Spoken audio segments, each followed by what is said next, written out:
Hi.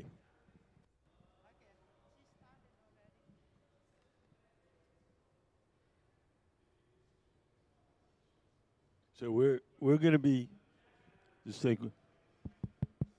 Hello. Can we turn the mic up a little?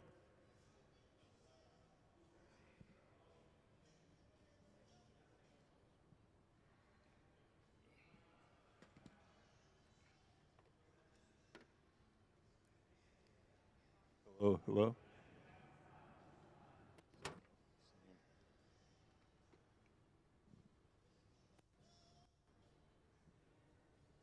So hi everybody.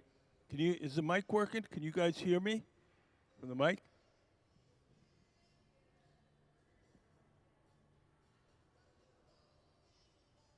Chris, if you're up there, could you turn the mic up a bit?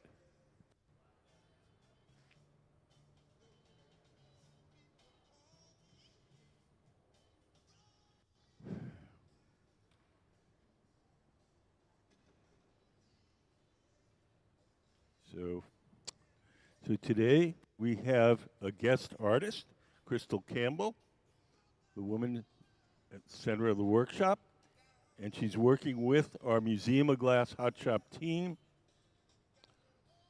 to make her sculptures. Very often we invite people from outside of the glass world to come and work with us. We have a crack team of glass blowers. So the people, the artists from outside the glass world, they come up with ideas, and our team of glass blowers makes whatever they design. Just to get you started, give you just a quick introduction to how glass blowing works. Everything that we do starts out in our glass furnaces. The glass furnaces are the machines where you see the doors closed. There's two of them, one on each side of the studio. Inside the glass furnace, there's a big ceramic pot. In that ceramic pot is 1,000 pounds of melted glass. We keep the melted glass at 2,100 degrees Fahrenheit, and at that temperature, the glass has the consistency of honey. So it's like dipping into a big jar of honey. Each time we dip it in, only a certain amount of glass will stick. So if you watch Sarah now, she's going into the furnace. She dips it in, twirls it around. She'll come out with a fresh coating of hot molten glass.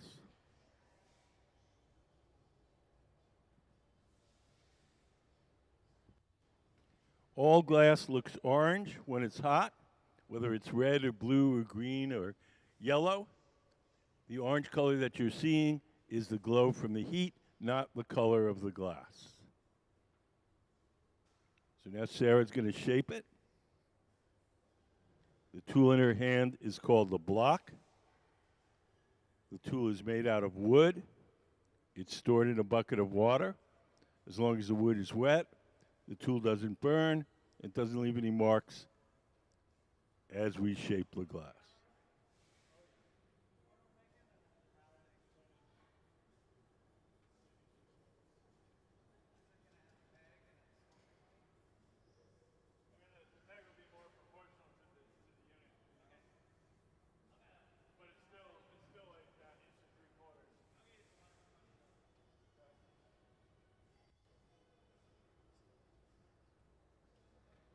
So we're going to be starting the bubble on this bench over here, but most of the action is going to be in the center bench and starting in 5 minutes. So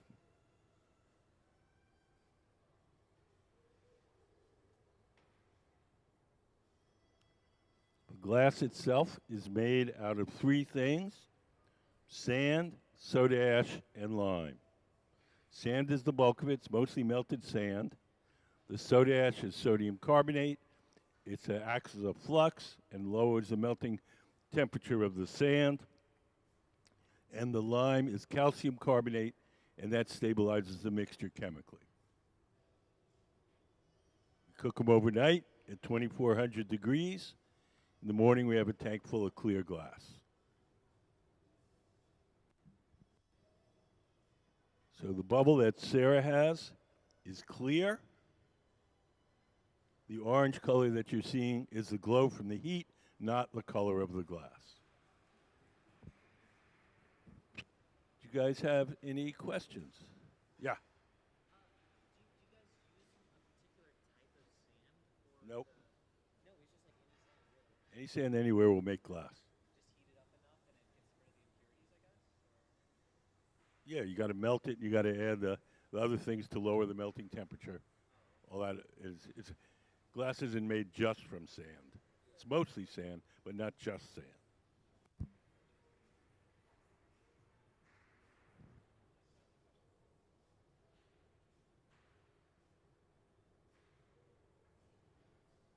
So each time we dip the bubble into the big furnace to coat it, it's called taking a gather.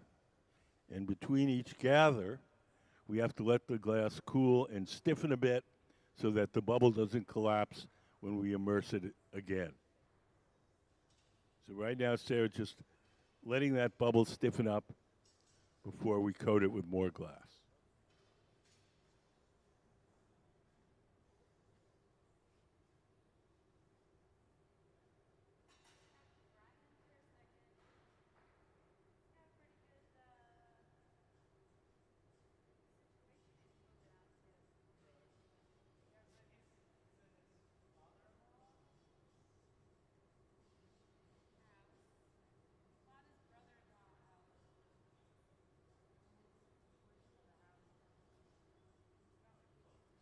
Sarah's going over to the furnace again, dipping it in and coating it.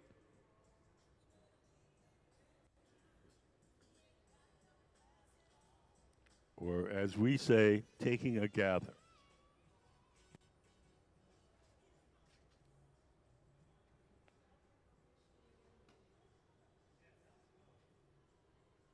Sarah's going over to the pipe cooler, that little T-shaped trough.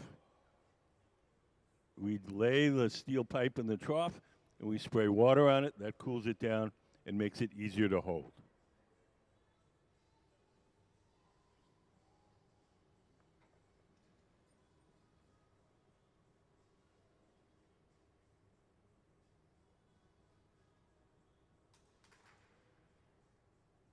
So now Ben is inspecting the bubble for bubbles. If he sees a bubble or an impurity in there he doesn't want, at this point, when it's thick and gooey, we can yank it out and snip it off.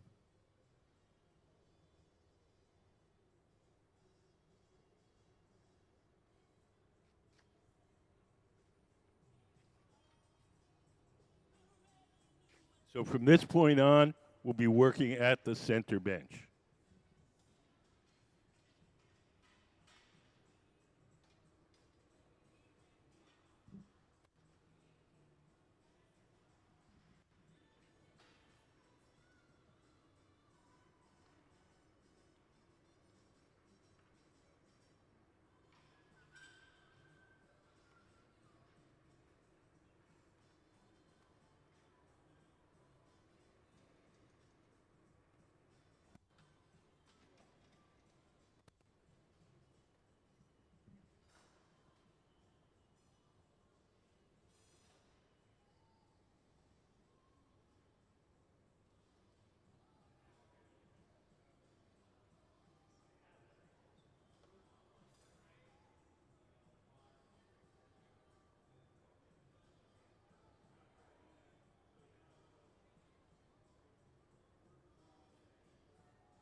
So what we're making is similar to the old-fashioned apothecary jars. You would see them in the window of an old-fashioned drugstore.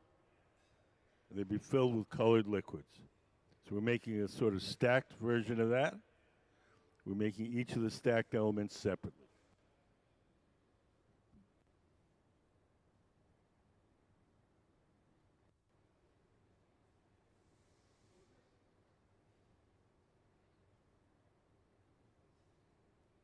Our guest artist, Crystal Campbell, He's currently working at SUNY Buffalo as an associate professor.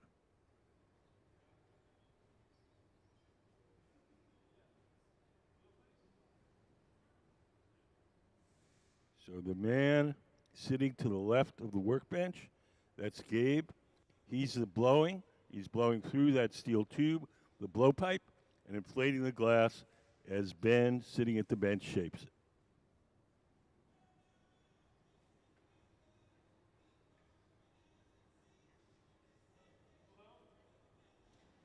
So Gabe is blowing. Ben is shaping the glass using a pad of wet newspaper. Just ordinary newspaper, folded up and soaked in water.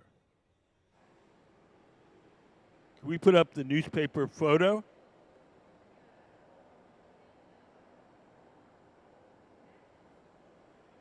So if you look up on the big screen, you'll see a picture of the newspaper. So that's what he's shaping the glass with.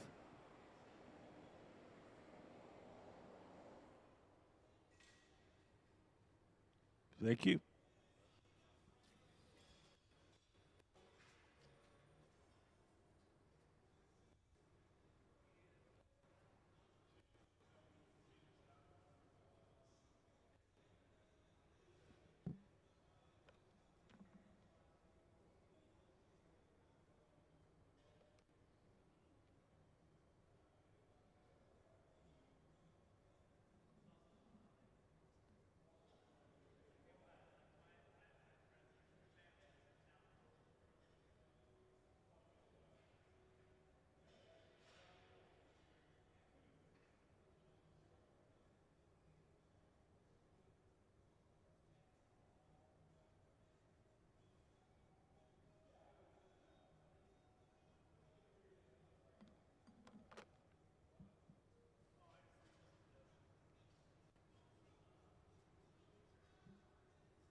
Does anybody have any questions? The colors in glass come mostly from metals dissolved in the glass when you first cook it up from scratch.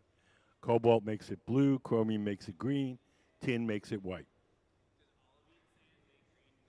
No.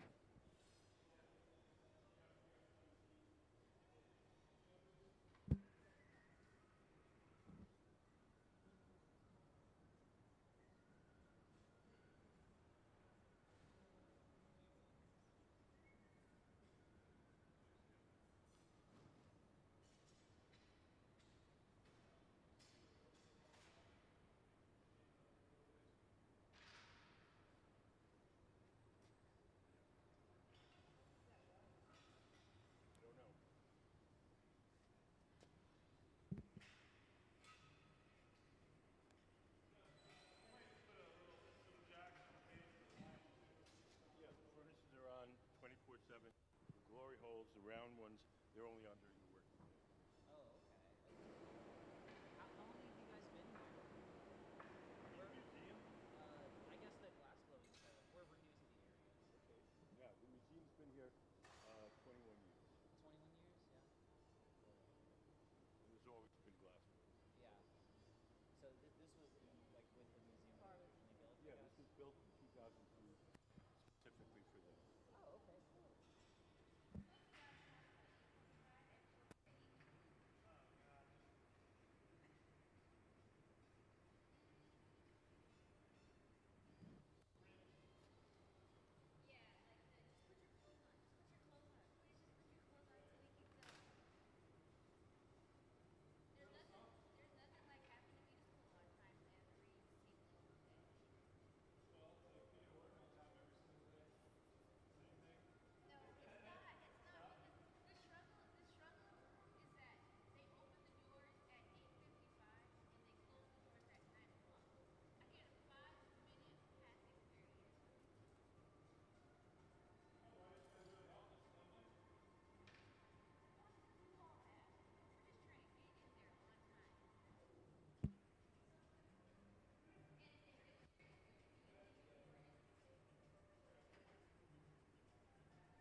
So we're Okay, well, we have a meeting again on Sunday after you're done. That's about it. That's all my updates. We got some good artist images though. This stuff is oh, like well yesterday they didn't have the images yet. Is that oh that looks like yeah, they fixed them. That looks like wine. That looks like wine. I'm like, ooh. Good morning. Yeah, maybe. Yeah, when are you gonna retire? Oh, I know, right? Hard. I don't even know how old you are, so even the one that like I don't no, like I don't know how old you are, so are you 70?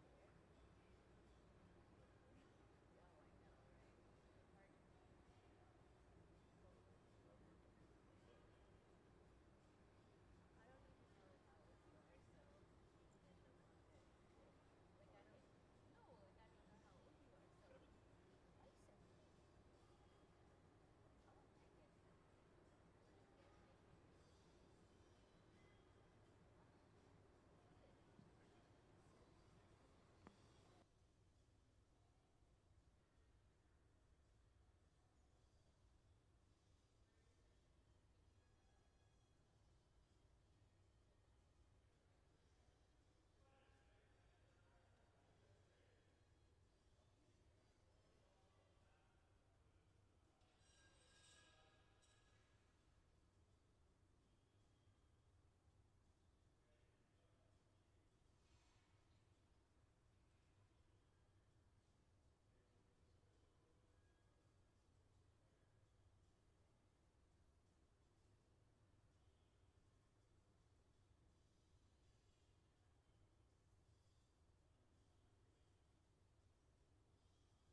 so for these apothecary jars we're making, they're going to be stacked.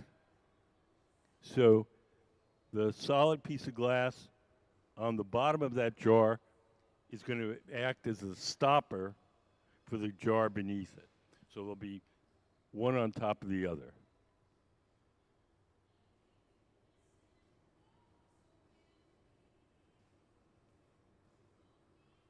I don't know if you can see there's a drawing on the just by that central glory hole, just to the left on the heat shield.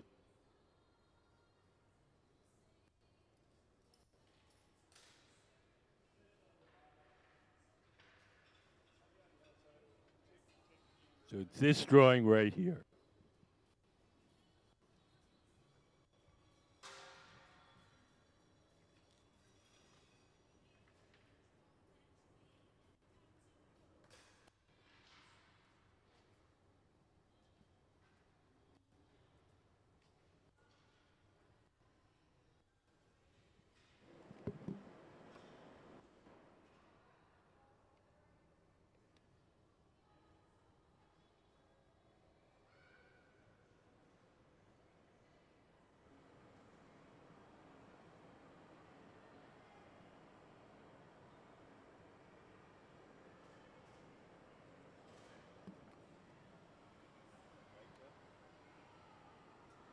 Hello, hello.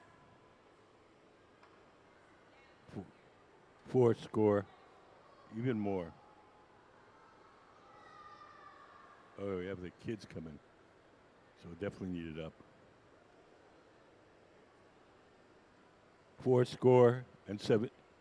It still sounds good. Change the battery. Huh. It seems a lot weaker than usual. Huh. I wonder what it is.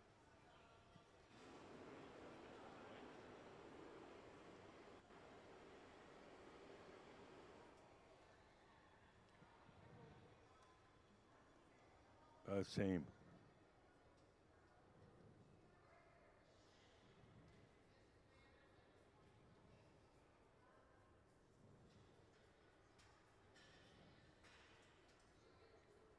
Okay. I'm talking in the mic. You hear me?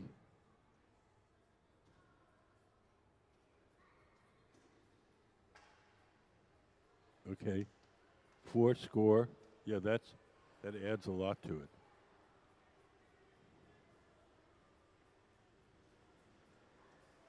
Okay. Better? Yeah.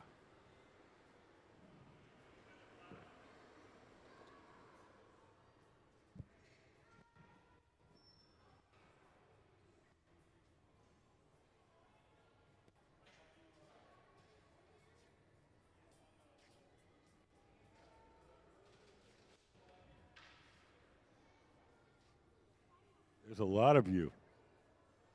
Hi, how are you? Good. So these guys working are our Museum of Glass Hot Shop team. They are glass blowers that work for the museum, and we're making some sculptures for our guest artist, Crystal Campbell, the woman sitting by this steel table. So we're making these big jars, these big kind of old-fashioned jars.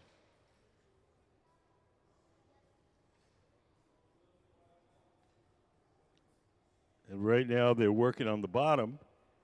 The jars are going to get stacked one on top of the other.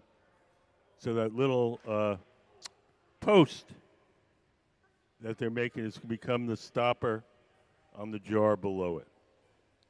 If you look at the metal shield, you can see a drawing.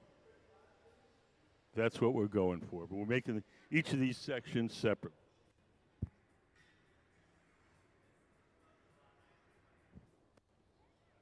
So just to get you started, give you just a quick overview of how glass blowing works. Everything that we do here starts out in our glass furnaces. The glass furnaces are the machines where you see the doors closed. There's two of them, one on each side. If you look up on the big screen, there's a diagram that shows you what the furnaces look like inside. So inside each one of them is a big ceramic pot. In that ceramic pot is 1,000 pounds of melted glass. We keep the melted glass at 2,100 degrees. 2,100 degrees is as hot as the hottest volcano. Well, no, it's okay.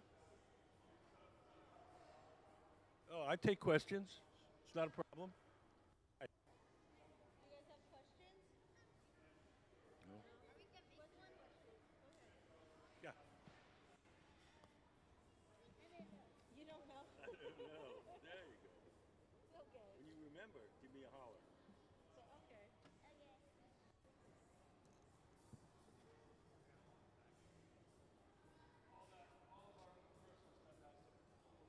So we're shaping the glass. Ben is checking the dimensions. That little kind of tool in his hand is called a caliper. We have two ways in which we heat up the glass. Sometimes we heat it up in the big round ovens. Those are called glory holes. Sometimes we heat it up with a torch. When we heat it up with a torch, we can focus the heat in a particular place. So right now he wants to shape that knob at the bottom of the bottle. So he's taken the torch, heated that up, and now we'll do a little shaping.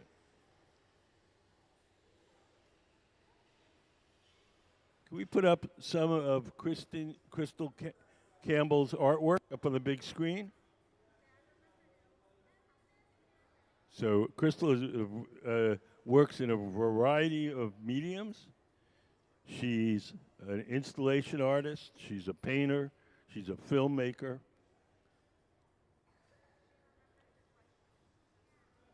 Oh, How's glass made? how is glass made? There's three ingredients in glass. The big one is, oh, wait, no, go ahead. Do you know what they are? Fire and sand. There, that's good.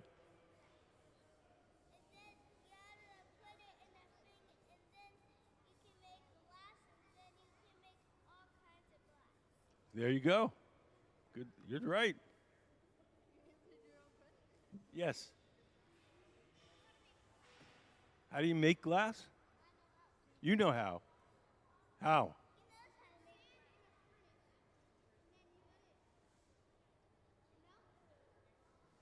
That's pretty much it. It's, we have to add two other chemicals to the sand to make it glass.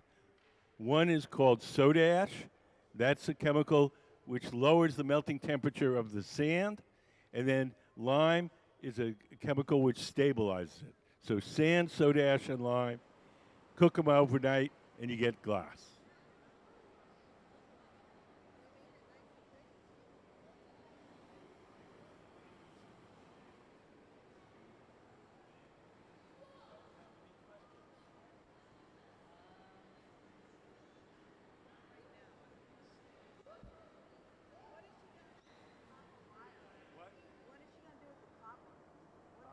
Oh, it's probably blow into them. I don't know. We haven't done that yet.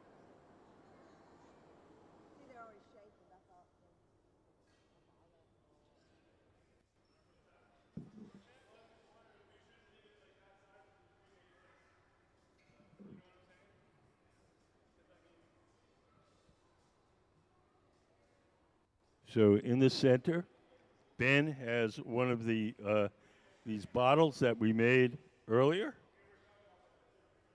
The bottle he has is cold. The bottle that we're making now is hot and soft. And we're making sure that the two things can fit together.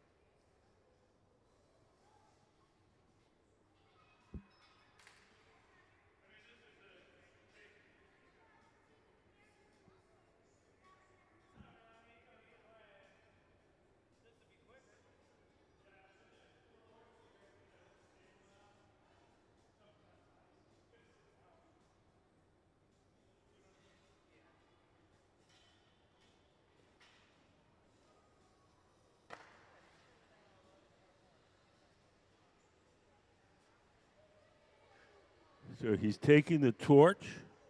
It's a propane and oxygen torch with a 5,000-degree flame and heating up that post so he make it soft so he can shape it.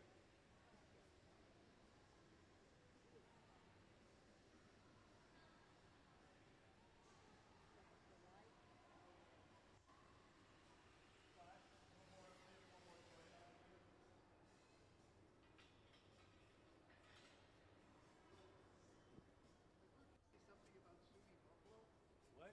Heard you say something about SUNY Buffalo? Yes. That's where our guest artist is working now.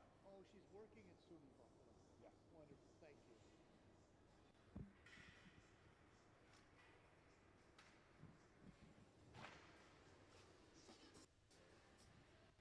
Do you guys have any questions?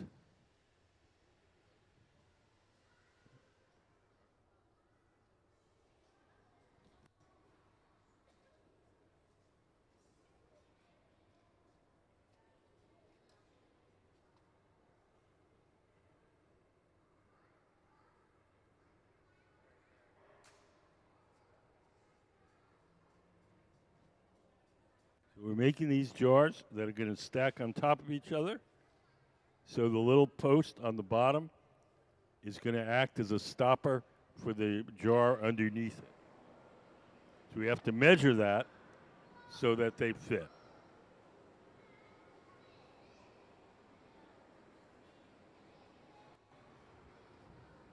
You guys have any questions? Yes. Oh, good.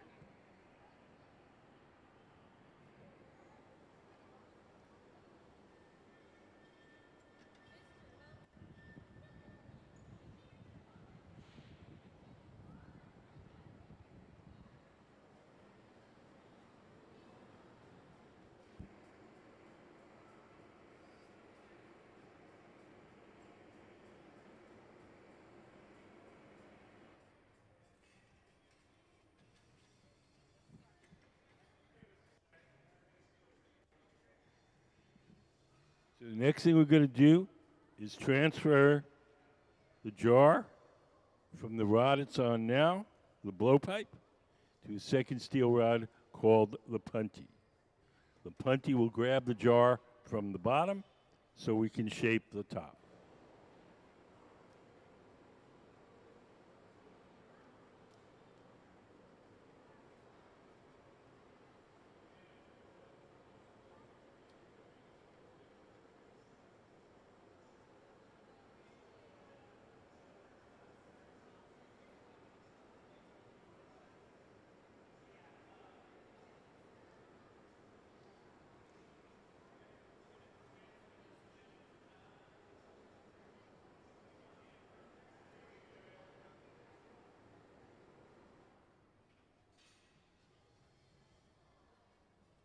Over on the left, Gabe is dipping his pipe into the big tank of molten glass. He's going to coat the end of that steel rod with a little hot glass.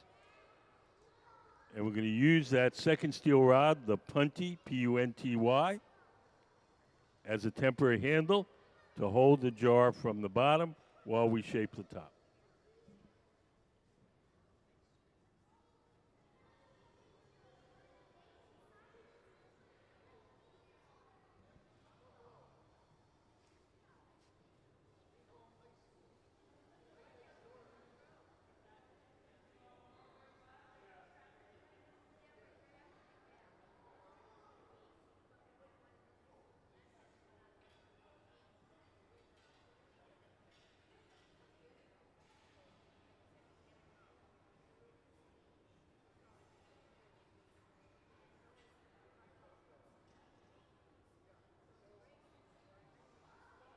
Now Gabe's coming over with the punty.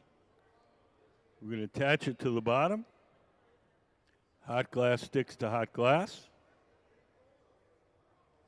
Once they feel that that bond is firm, we'll break the glass away from the original pipe.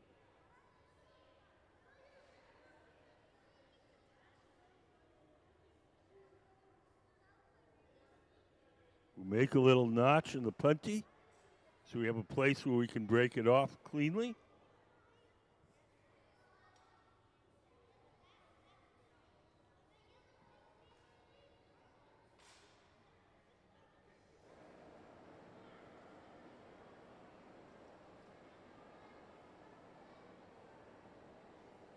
They're warming up the neck so that it'll break cleanly. We'll take a pair of tweezers, dip them in water. We'll drip a little water where we want the glass to break.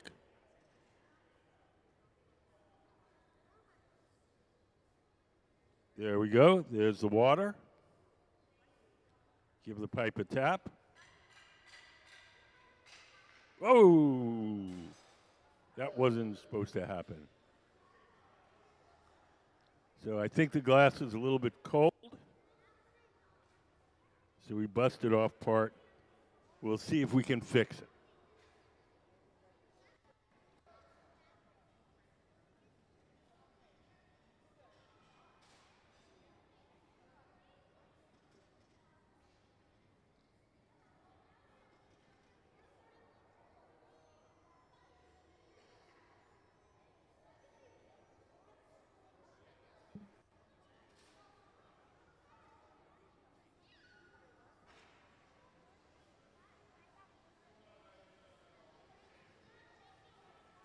So we busted off part of the neck of that bottle.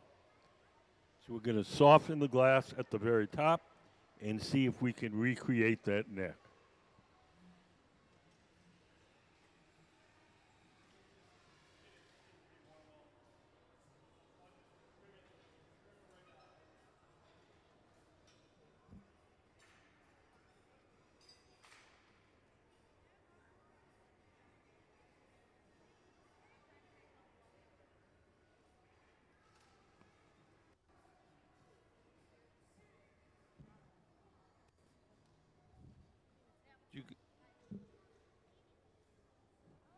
Do you guys have any questions?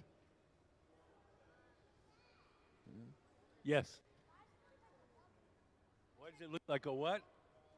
It is a big bubble. That's why it looks like a big bubble. That's what,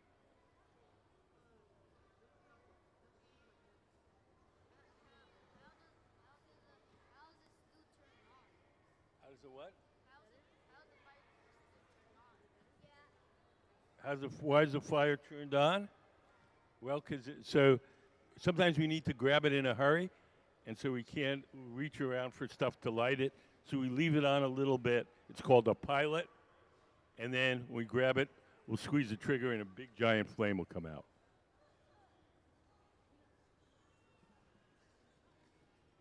Hi, how are you guys?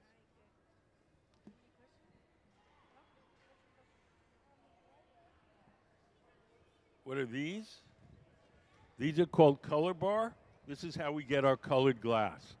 We buy it like an artist buys paint, red, yellow, blue, or pink, and we blow a bubble of clear glass from the big furnace, and then we melt on a layer of this colored glass to make an object colored. Yes? How do we make what? The machines? We cut up the metal and weld it together. What? Hi.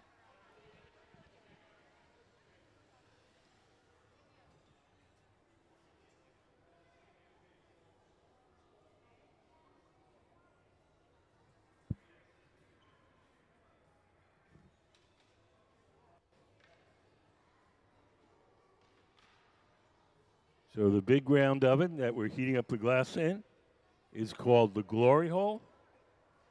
There's no glass in there. It's just a brick barrel with a gas burner in the side. It's a little bit hotter than the furnaces. And we stick the glass in there for a minute or two. It gets hot, it gets soft, and then we bring it back to the workbench to shape.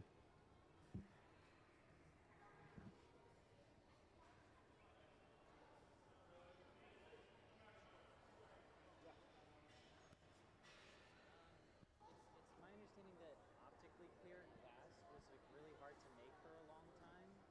And is that true? No? Oh, okay. I was just wondering about like the early days of like glass blowing and like I don't know some of the history of it. I guess like how did you develop like that technology? Around 50, 75 You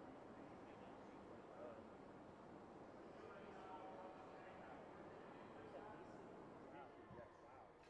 That's a lot longer than I. It's old. Yeah. So they were able to, I guess, get temperatures this high. I guess. Well, the temperatures that go into pottery for firing pottery are higher than the temperatures that we use in glass. So if the culture could make pottery, then they had enough firepower to make glass. Oh, okay. Very interesting.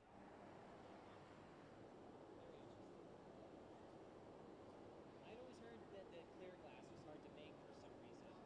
That's what I had always heard. Not really. No. Just curious.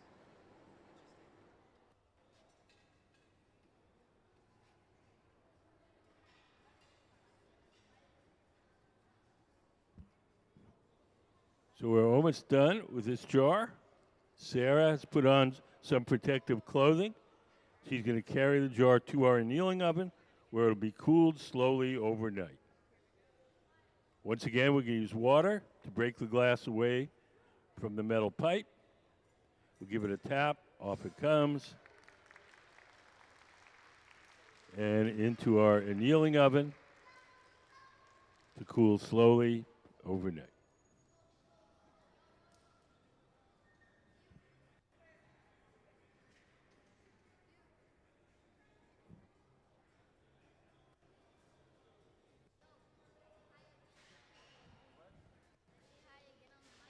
No, you had your chance. Did you what? Hi.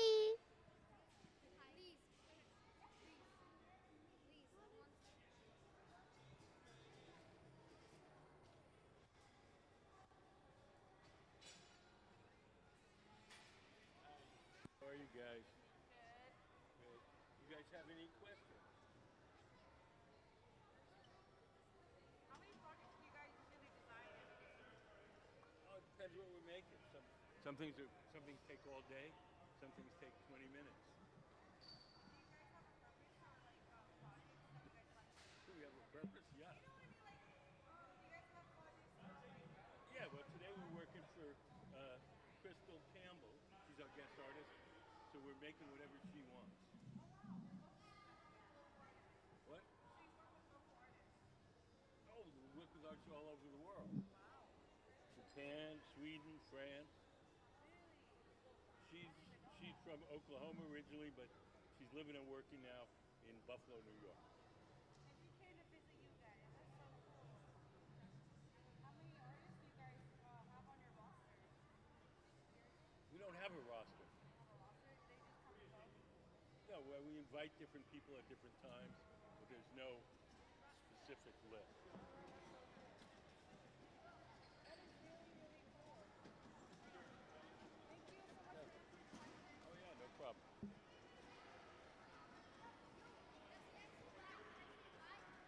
What? Can I say bye? Bye. Bye.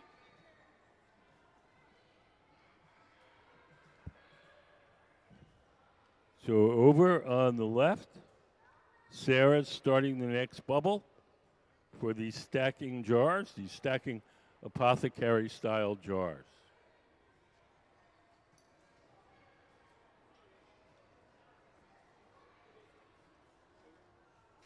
think you two will work together in this overlay? Do you think it'll work well enough?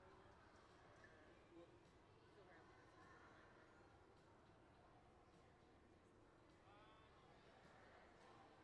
It's a little hard to say.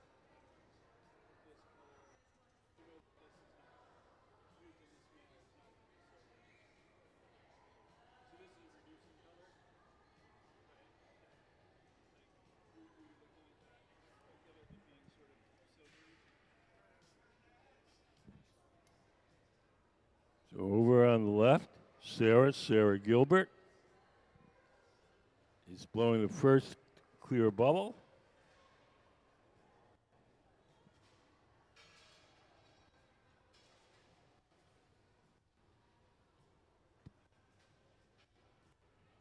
Is this another one of those apothecary jars? Same thing that we just made.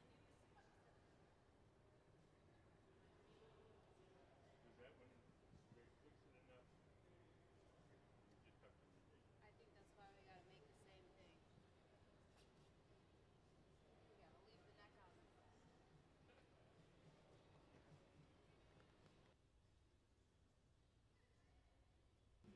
So Sarah's going into our furnace. Behind that door, there's a big ceramic tank. In that ceramic tank is 1,000 pounds of melted glass. The glass that she's adding is clear glass. The orange color that you're seeing is the glow from the heat, not the color of the glass. Do you guys have any questions? Good, good. Yes.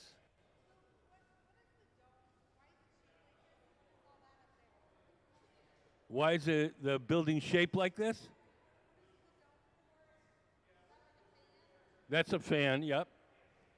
There's three reasons why the building is shaped like this.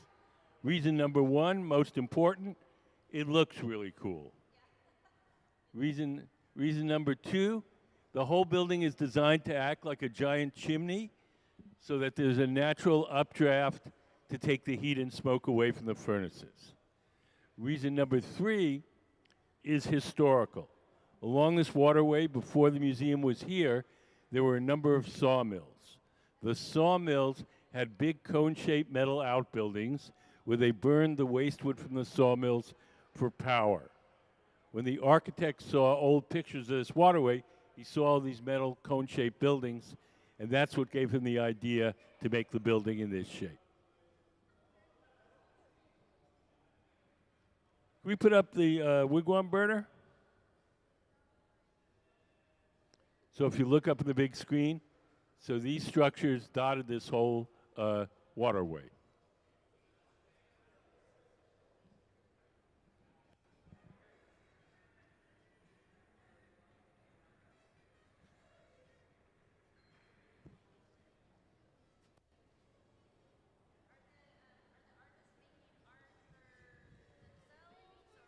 No, we're making it for our guest artist, Crystal Campbell.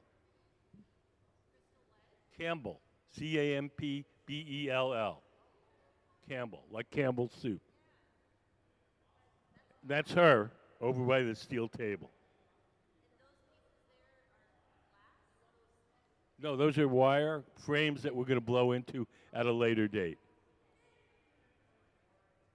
But the glass pieces we're making right now are for Crystal. So she's our guest artist from Wednesday through Sunday. So she, for that period of time, we're going to make anything she wants.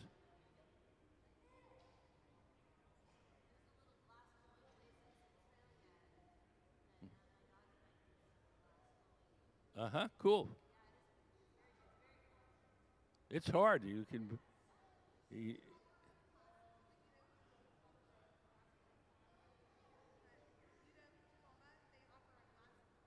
No, I don't think so.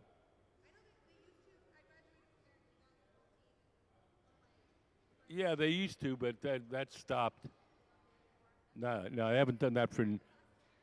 No here, no classes here.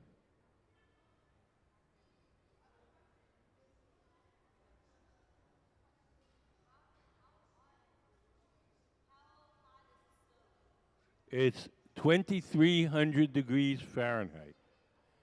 That's 200 degrees hotter than the hottest volcano.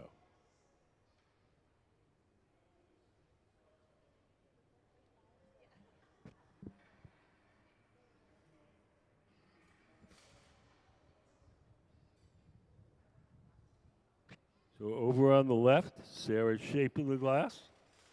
The tool in her hand is called the block. The tool is made out of wood. It's stored in a bucket of water. As long as the wood is wet, the tool doesn't burn. It doesn't leave any marks as we shape the glass.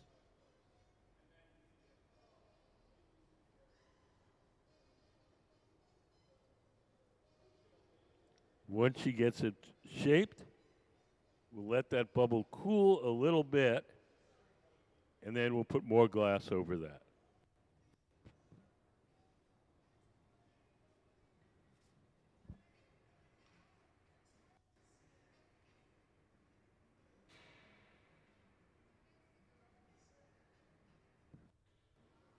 In the center, Gabe is making what's called the punty. It's a second steel rod we're going to use as a temporary handle to hold the glass from the bottom while we shape the top.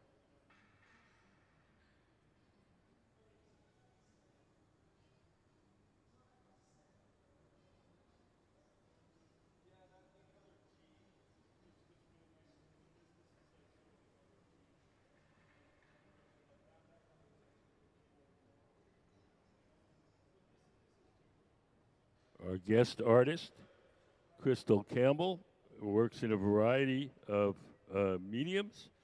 You can see some of her work in our exhibition, the two-way mirror exhibition. See, we have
background on why exactly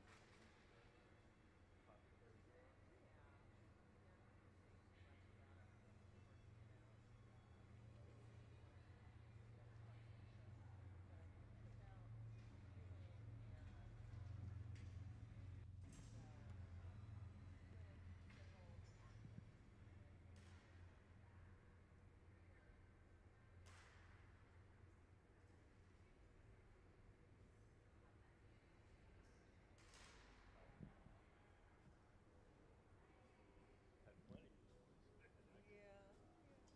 And good care. Good care is hard to come by. money. You gotta go get money. Yeah. So, then all of a sudden, like, demographics and people who don't get good care, don't have access to good care, or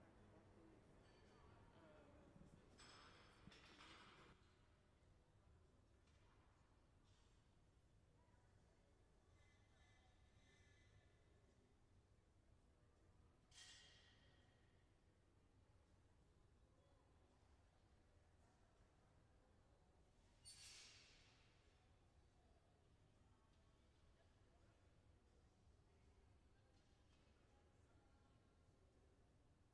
Can we can we put up the Crystal's piece from the show? yeah, this one. This one, okay. So those are actually images of Henrietta Lacks behind her face. And on the left is her cells growing on diamonds. So I work with a molecular geneticist to grow her cells on diamonds, based about the idea that since her cells were fused to form the sun. Right. So that's the work that we're showing. It's called 1401, 1402.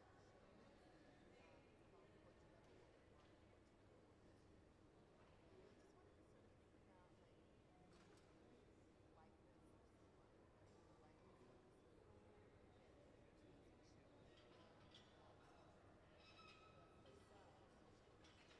I think represent history and Right. capitalizing on just instilled and And her family never got any money for those. yeah. Were they are they still suing them or? I think they settled. I think they settled,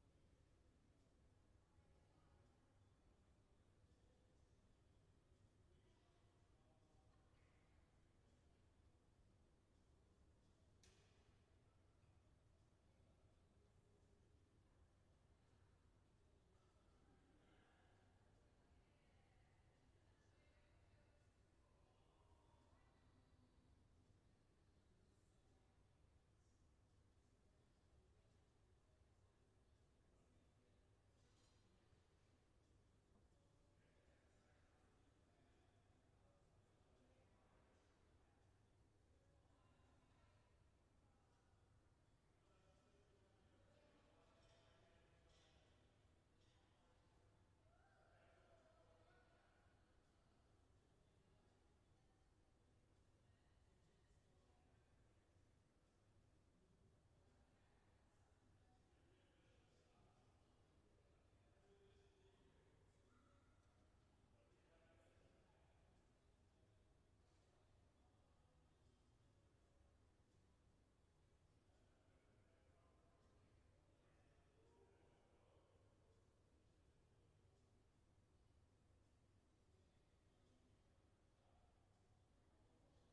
Hi, how are you guys?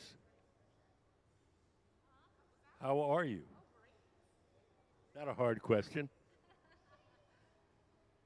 So we're making these big giant bottles for our guest artist, Crystal Campbell. She's our guest all week, and she's coming up. She's not really a glass person herself, so she's coming up with ideas, and our team of glass blowers is making her ideas.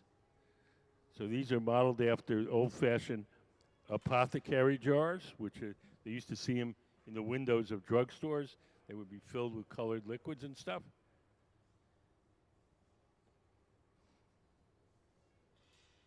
How many of those would you make in a day? Oh, I don't know, 8, 9, 10, as many as we can. That's probably the right number. So, have you guys been here before?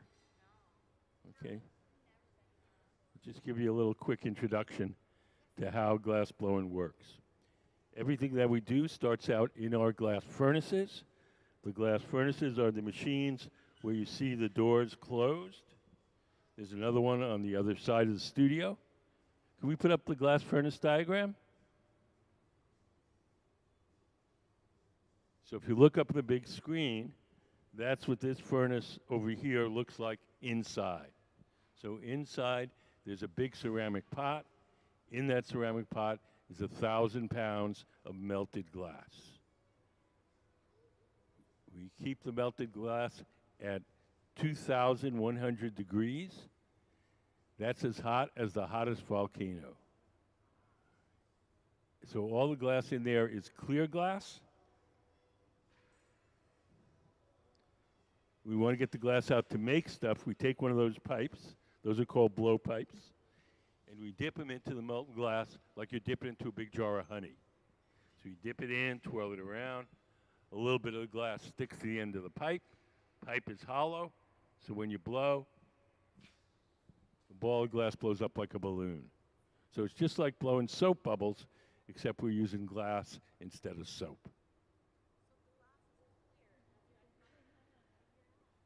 The colors in glass come mostly from metals dissolved in the glass when you first cook it up.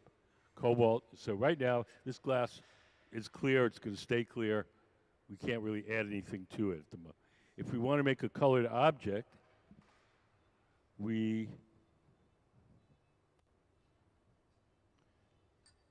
buy our colored glass in the form of these bars. We blow a bubble of clear glass from the big furnace. We coat that clear bubble with the colored glass. Could we play a color overlay? We have a little video show you how we apply the colored glass. The color in glass comes from adding various materials to the mixture of raw ingredients called batch. Most of the colorants are compounds containing some kind of metal. For example, adding cobalt to clear glass creates a deep blue. Tin and antimony can be used to create white glass, and gold chloride can produce a rich red or pink colored glass. Colored glass is melted in furnaces, just like clear glass, and then is usually rolled into bars for storage and easy application. In order to apply color bar to a bubble, we first need to preheat the color to approximately 950 or 1000 degrees Fahrenheit in a color oven or garage. Once warm, the color is then picked up on the end of a punty rod using a little bit of clear glass as a support. The color is then heated in the 2300 degree glory hole to soften it and make it malleable, while another artist creates a small bubble of clear glass on a blowpipe. Once warm, the color is dropped over the clear bubble, and then using a variety of hand tools or the steel marver, the color is rolled back over the clear in an even layer. This process is called dropping color, or creating a color overlay. Depending on the project, that bubble is then usually gathered over with clear glass and blown into the final form.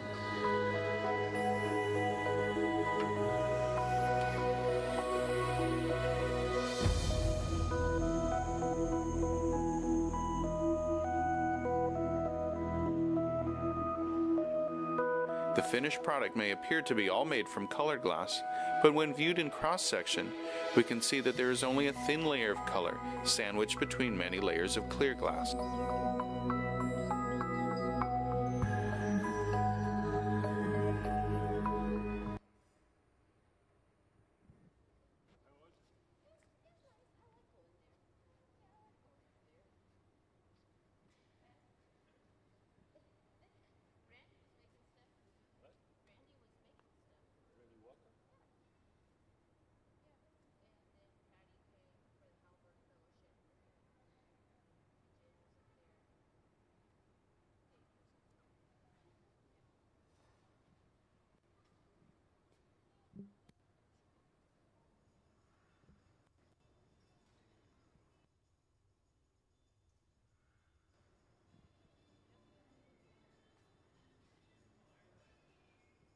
So next thing we're going to do is transfer this jar from the oh no, next thing we're going to do is we're going to add a little post on the bottom of the jar.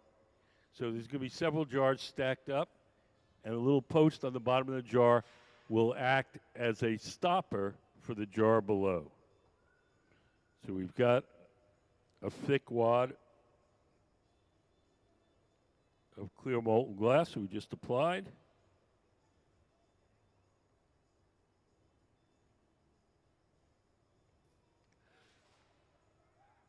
And we'll shape that up.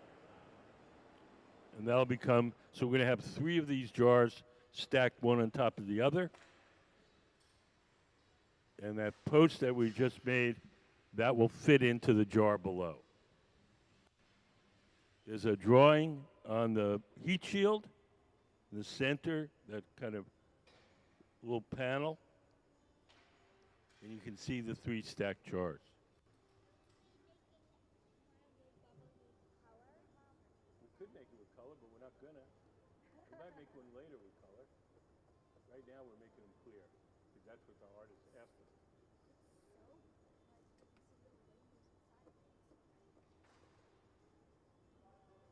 you have any workups of the final design, like what she's going for? Yes, it's on that shield just by to the left of the furnace. There's a drawing on there. And so are you making like a whole bunch of those? Yeah, there's going to be 3 of them stacked one on top of the other.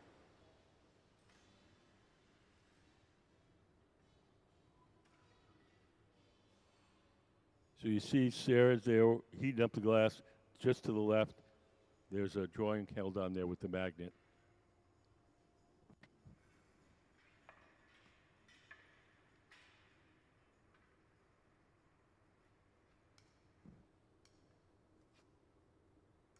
You guys know about our contest for kids?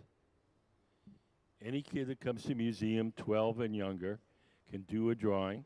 Once a month, we pick one of the drawings and we make whatever the kid drew out of glass. We make 2 copies, one for the kid to take home and one for the museum collection. It's free to enter.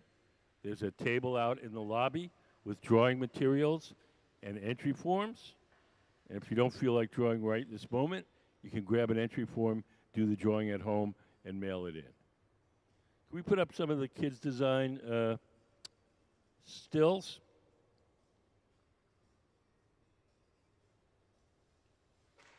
So if you look up on a big screen, you'll see some examples of things we made from the kids' drawings.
For most things, it's overnight. As things get thicker, we cool it over longer periods. It could be a day, 2 days, even be a week. So like this probably was made a few days ago, Uh, a day ago. a day ago. This, I think they're just annealing these overnight. The slow cooling process is called annealing, and the ovens where we do it are called annealers. So that one that's closed, that's one we're using today. That's the one we used yesterday. So it's an electric oven. We keep it hot all day long.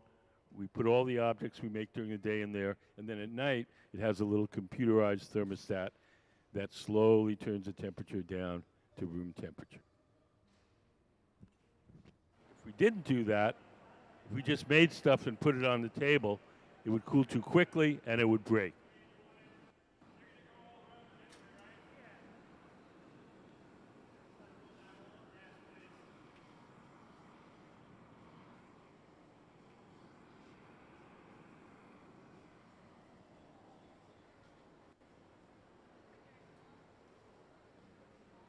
Do you guys have any questions?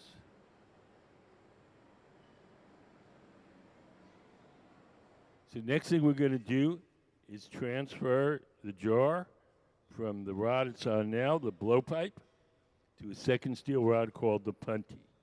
The punty will grab the jar from the bottom so we can shape the top.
Our guest artist, Crystal Campbell, wants to make these apothecary jars, these old-fashioned apothecary jars, as a symbol of healing, and to get you to think about um, how people get access to medical care and who gets access to medical care.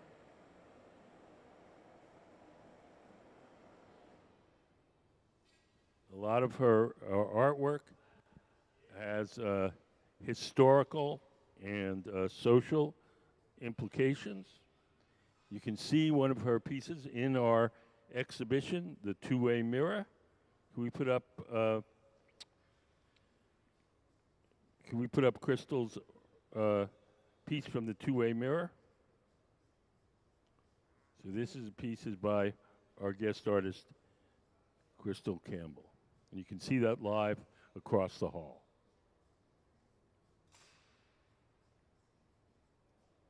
So now we've attached the punty. When we feel that bond is strong enough, we'll break the glass away from the original pipe. Can we go back to the action?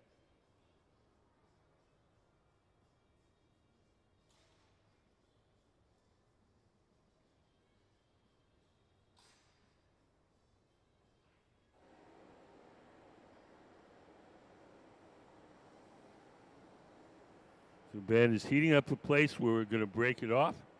Breaks it nicer if it's a little bit warm.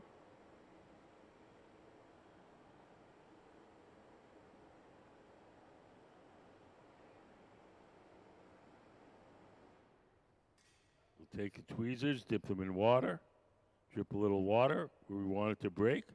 The water will crack the glass, and a sharp tap on the pipe, and off it'll come. Yes.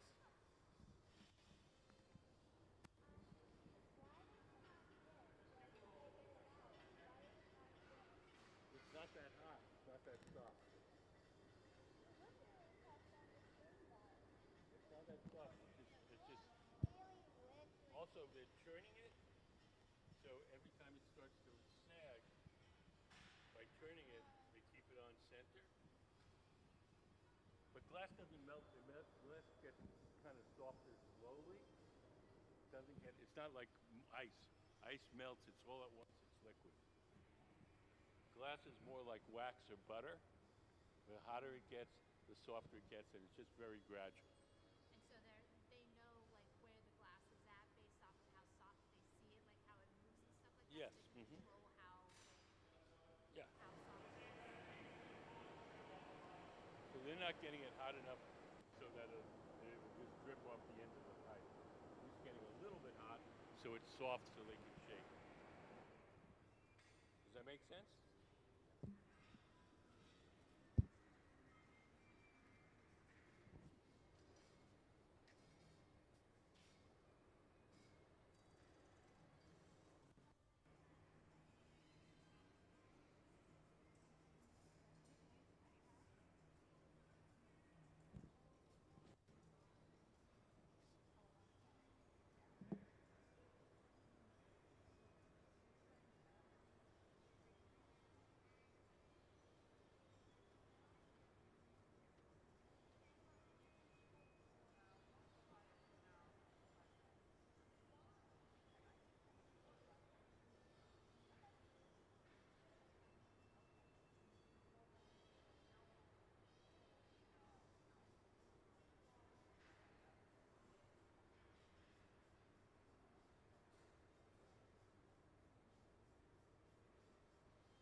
So the big round oven that they're heating up the glass in is called the glory hole.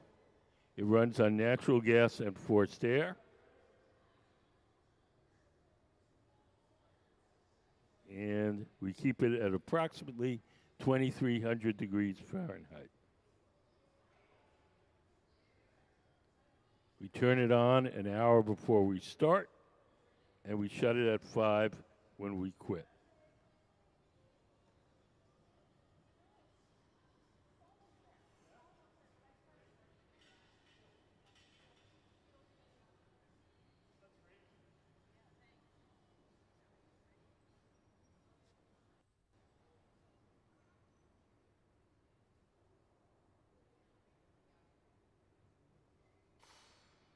We're going to trim off a little glass at the very top. When the glass is hot, you can cut it with the scissors.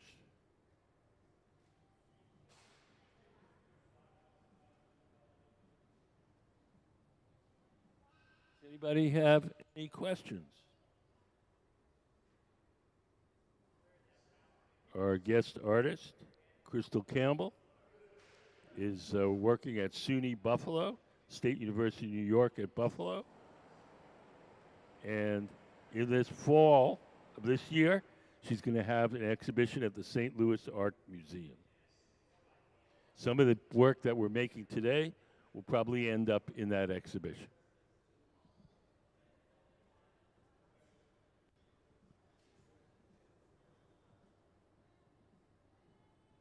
We have some pieces of hers in our current exhibition. We put up the two-way mirror pieces.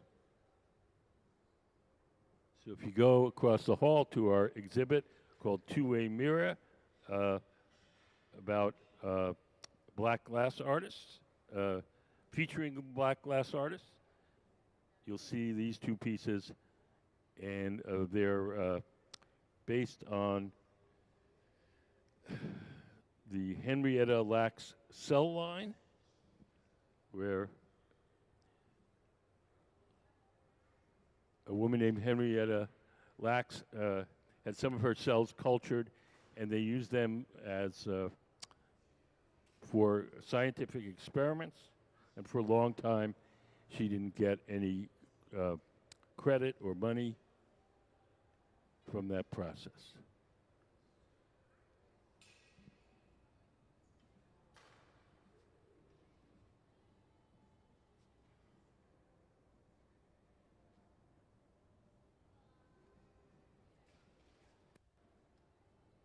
You guys going to enter the contest for kids? There's a table in the lobby that has stuff to draw. Wouldn't that be so cool to have a glass creation of your drawing? Yes, I'm going to do that. So it's a contest, so not everybody's stuff gets made. But if you pick you can bring the whole family down. We'll make it right in front of you. We'll make two of them, one for you to keep and one for the museum. That's so cool. Okay, then I'm going to have something with amazing colors.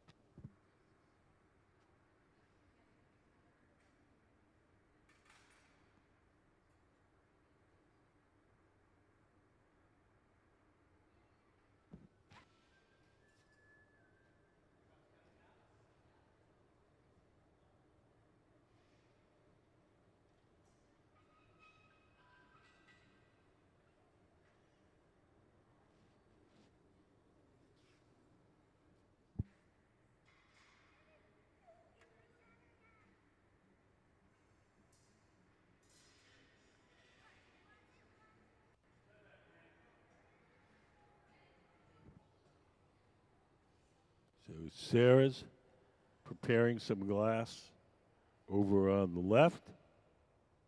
I think we're going to wind on and put a little rim on this bottle. So we'll wind it on right around the top edge, and it'll make a little rim or flange on the bottle.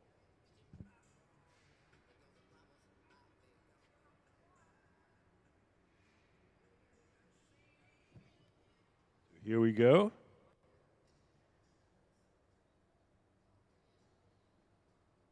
We're just winding on that little rim, we call that a lip wrap.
Yes. How long does it take? There is no amount of time. It's more like learning a sport or a musical instrument. How long does it take to play piano? So just the longer you do it, the better at it you get. Yeah, hopefully. No, not always the case, but yeah. How do people get started into it? Same way you get started in anything else, school and work. Um, Dave, the guy in the hat, he learned entirely at work. Got a job in a glass shop, knowing absolutely nothing, no school. I just learned everything at work. Um, then he got a job, after school job, when he was in high school, and then went on and studied in an art college. Um, so here in Tacoma, you can learn in the public schools. Yeah, so you can, in just regular public school, you can learn glass blowing. They dip in the water.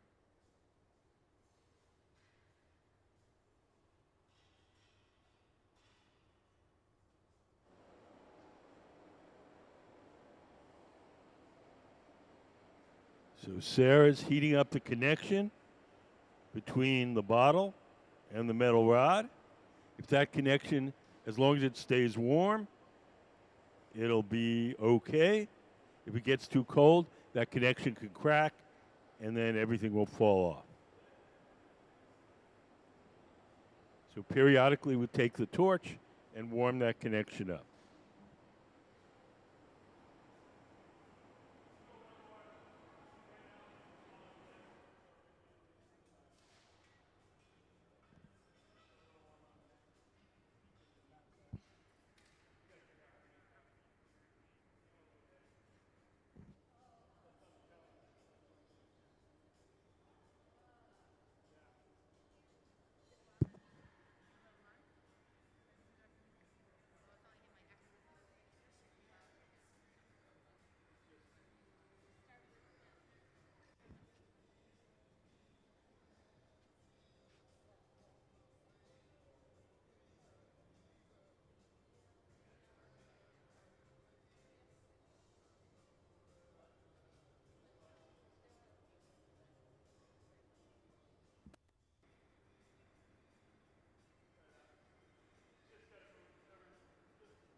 Ben's checking the opening and everything the right size. So we're making 3 of these bottles, and they're going to stack one on top of the other. And so the 3 openings have to fit. You'll notice that there's a little peg on the bottom that will fit into the bottle underneath.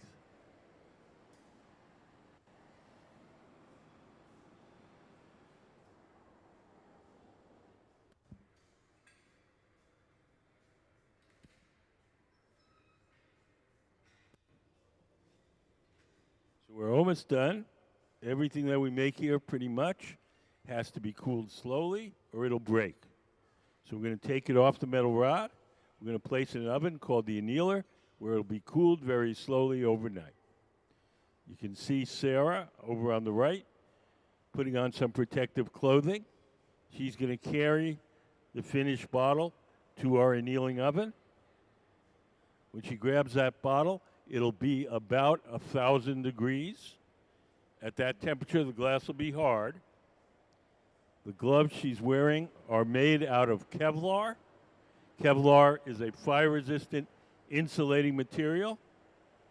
They'll protect her hands for the short trip to the annealer.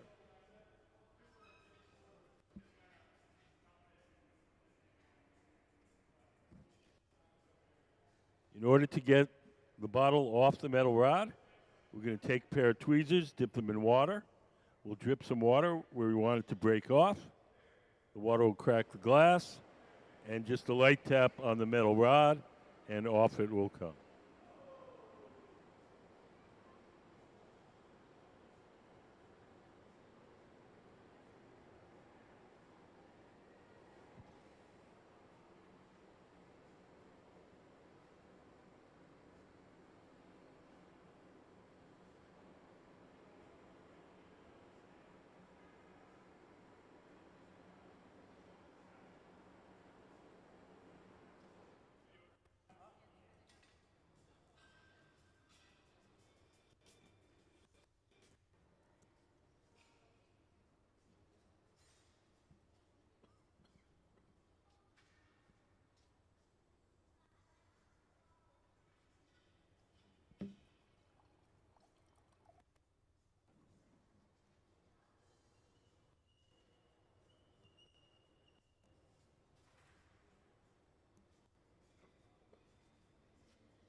We're dripping the water. Give it a tap. Sarah will carry it to our annealing oven where it'll be cooled slowly overnight. So let's have a hand for Crystal Campbell and the Museum of Glass Hot Shop team, Gabe Feenan, Sarah Gilbert, and Ben Cobb.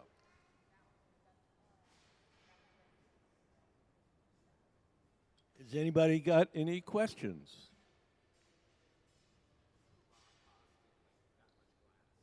What's the what? The cost of glass?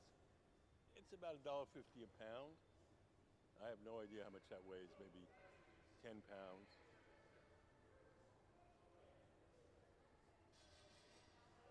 Do you guys have any questions? You don't have to, only if you want to.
Go over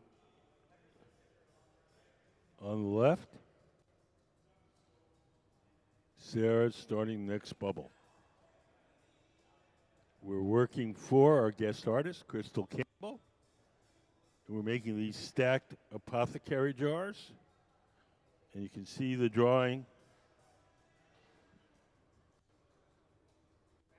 here on the heat shield.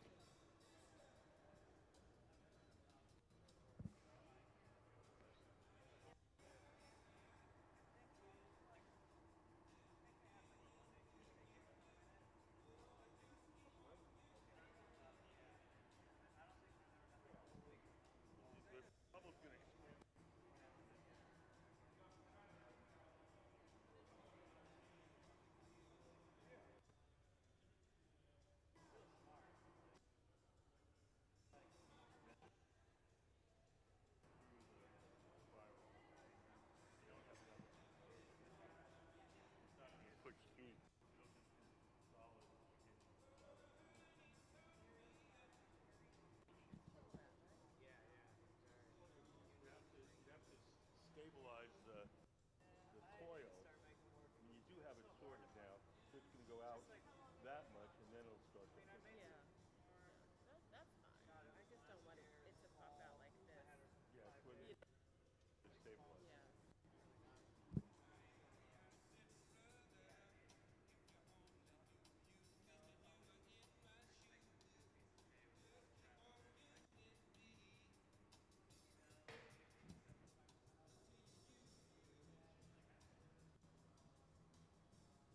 So over on the left, Sarah started the bubble for the next jar.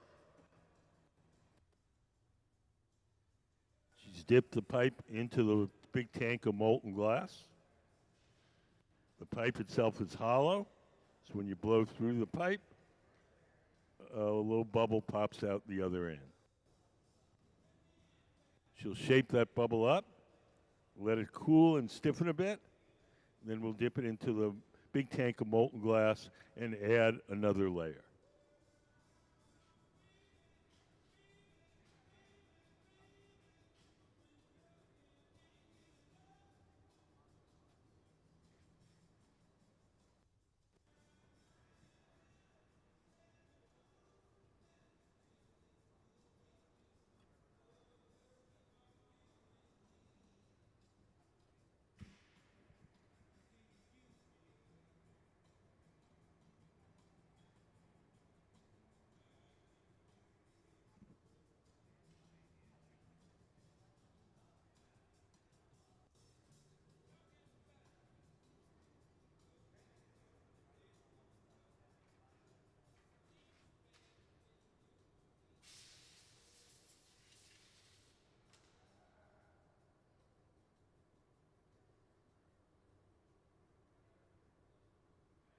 Now Sarah's going over to our furnace. Behind that door, there's a big ceramic tank. In that ceramic tank is 1,000 pounds of melted glass. The glass in the furnace has a consistency of honey, so it's like dipping into a big jar of honey.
thinking like throwing pottery. If you don't get it exactly centered, you can't do it. No, I mean you know if you don't do it right, it makes everything harder. Yeah. It's not you can't do it. So like kneading the clay, getting it just right. If you get just a tiny air bubble in it, you can't throw it. No, no, nothing like that.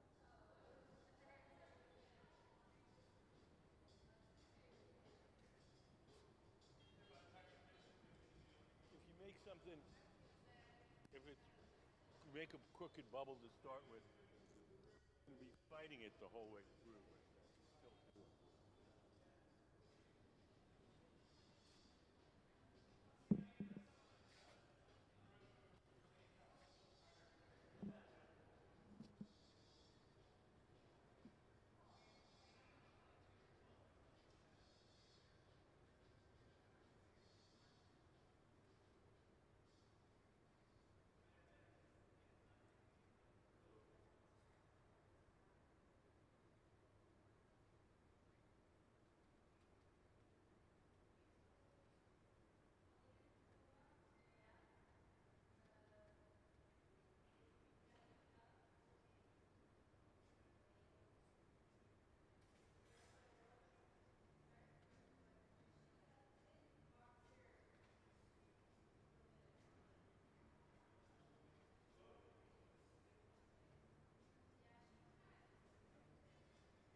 So we're making the top bottle, the smallest bottle. We'll go in this three stacked bottle construction.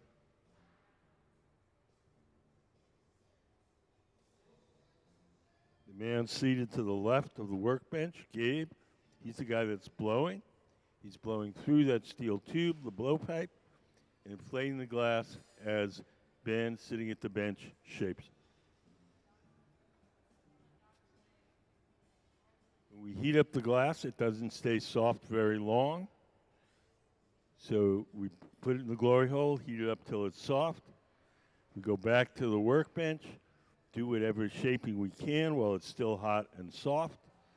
And when it starts to cool and stiffen, we return to the glory hole and heat it up again.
The next thing we're going to do is add a little solid post of glass to the bottom of this bottle.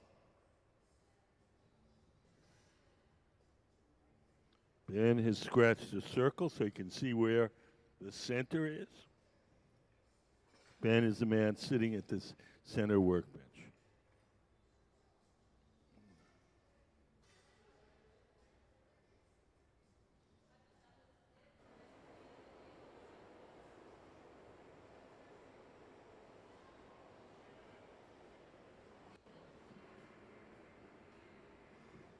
Over to the left, Gabe in the gray shirt and shorts is collecting the glass to make the little post.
Gabe is bringing the glass to Ben.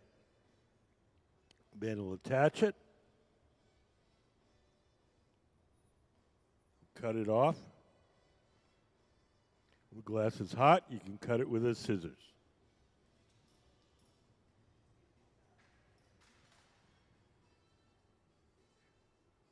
Now we'll heat that up again,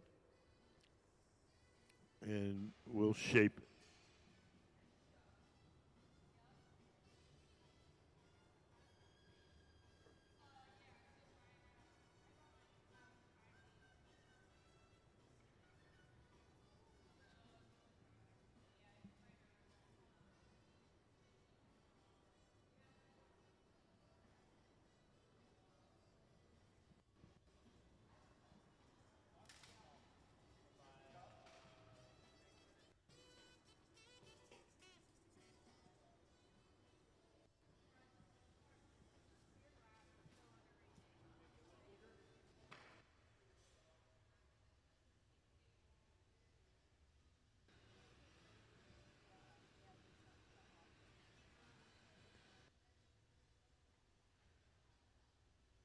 When we heat the glass up with the torch, we can focus the heat in a particular place.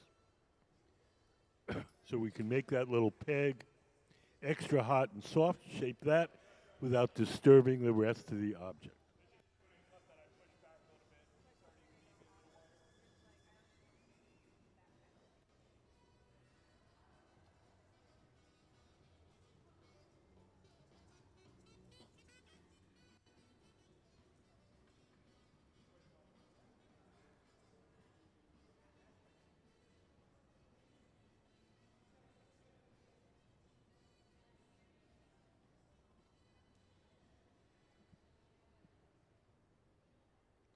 We're shaping the little peg with the paddle.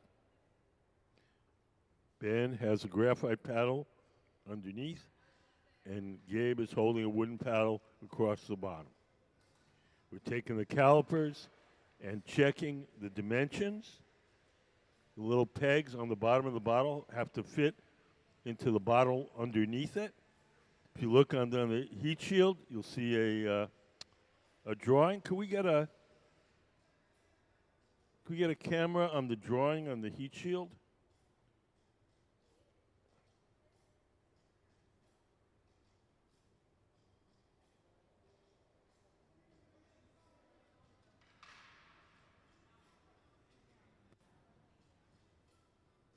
There we go. So this is the drawing that we're working from. Each of those bubbles, each of those jars It has a little peg on the bottom which fits into the jar below and acts as a stopper. This is the design of our guest artist, Crystal Campbell. Crystal is the woman sitting in front of the steel table, just to the right of center.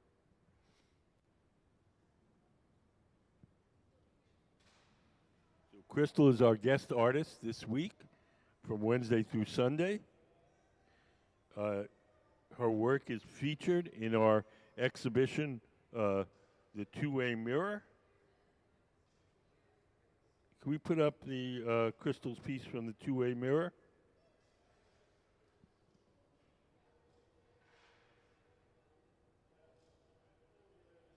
So if you go into our exhibit across the hall, you'll see one of Crystal's pieces.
So now we're going to transfer the bottle from the rods originally blown on, the blowpipe, to a second steel rod called the punty. This second steel rod will hold it from the bottom while we shape the top. Once they feel that that bond is strong enough, Gabe in the gray shirt is holding the punty. Ben sitting down, that's the blowpipe. We'll drip a little water where we want the glass to break. The water will crack the glass, and a little tap, and off it comes. So now it's held from the bottom. The top is exposed. The top can now be heated and shaped. Hi, how are you guys? Good. Do you guys have any questions?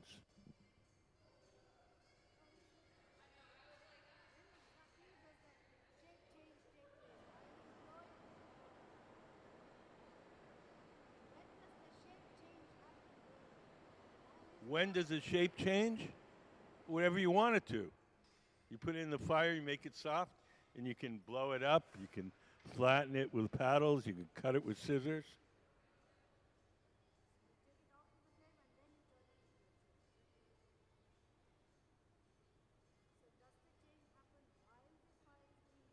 Yes, yes, yes. We dip the pipe into the molten glass, and then we blow through the tube and make a little bubble. And then we can blow it up, make it bigger, or we could shape it with tools. When it looks the way we want it to look, we stop. Yes, it hardens. Think of it like wax. When it's hot, it's soft. You can manipulate it. When it cools, it's hard. Can't do anything with it. Yeah.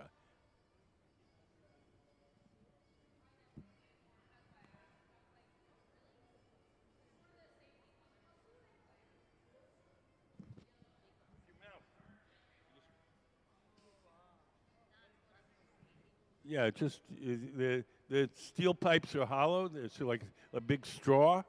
You blow in one end, the glass on the other end blows up like a balloon. Well, it's hot. Yes, it can only change the shape while it's hot, because when it's hot, it's soft.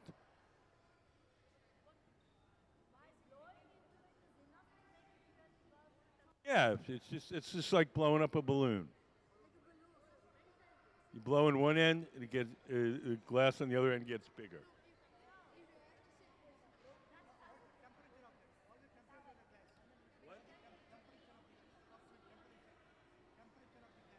Oh, the temperature? When the glass comes fresh out of the oven, it's 2100 Fahrenheit, which is 1150 Celsius. So pretty hot.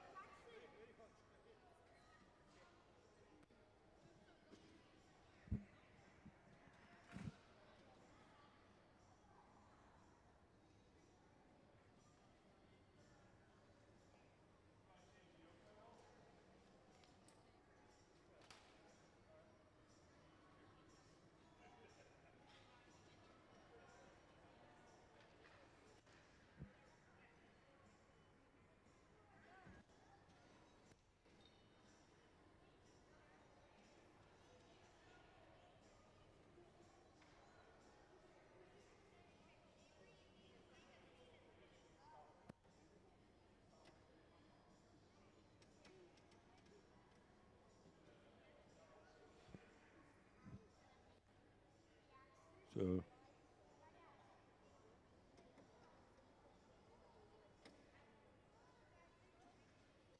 so hi everybody. Welcome to the Museum of Glass.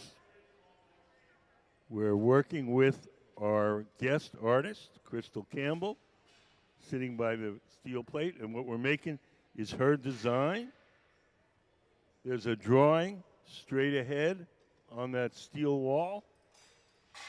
It shows these three-tiered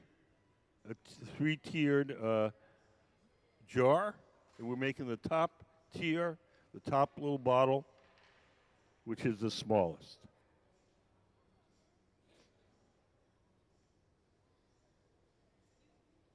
Everything. What? Which is a raw material for this to make it? What is the basic material? What is that? I don't understand what you're saying. To make the glass, what do you use? What we use to make the glass?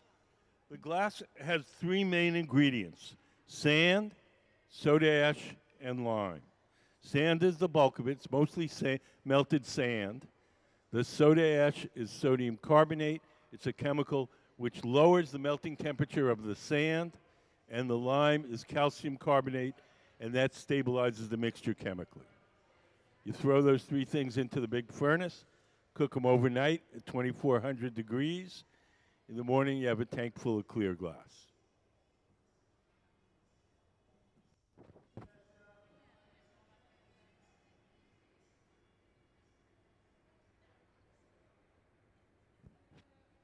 So in the center, Ben is putting the finishing touches on the neck of this little bottle, and we're going to add a little lip, a little flange. Sarah is preparing the glass for the flange.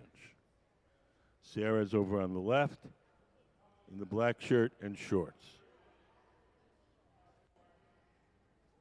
Yes. The colors in glass come mostly from metals dissolved in the glass when you first cook it up. Cobalt makes it blue, chromium makes it green, tin makes it white.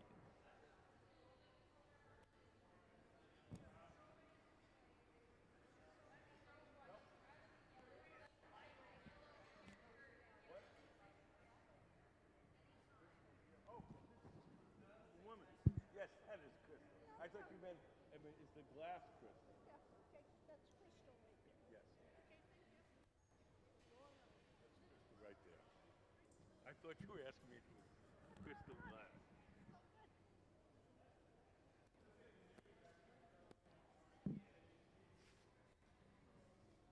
Do you guys have any questions?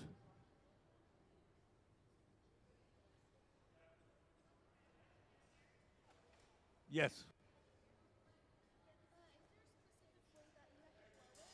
Is there a specific way you have to blow it? No, it's just like blowing up a balloon. Just straightforward puff. Do we ever get burned? Sometimes we get little burns from mostly from the tools, not the glass. It's kind of like working in a kitchen. So little annoying things, not medical things.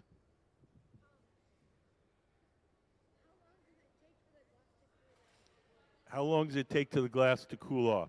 There's two answers to that question. If we just make the thing, put it on the table, and let it cool on its own, it'll be cool in 20 minutes, but it would shatter. If we want to keep it, we have to put it in one of these ovens and cool it slowly overnight. Yes? What? The colors in glass come from different metals dissolved in the glass when you first cook it up. Cobalt makes it blue, chromium makes it green, a little bit of gold makes it ruby red.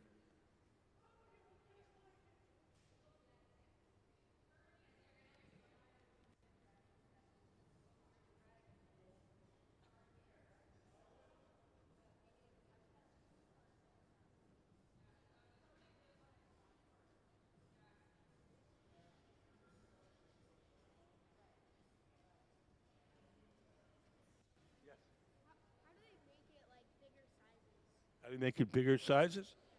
They you dip it in more times to get more glass, and they just blow it up till it gets bigger. Yeah.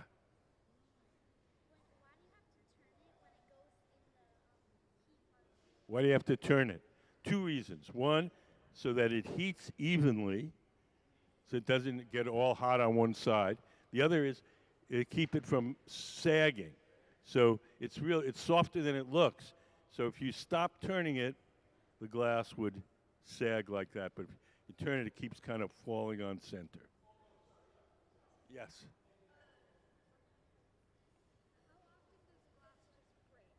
How often does glass just break? Every once in a while. It has a mind of its own. Not too often. Yes.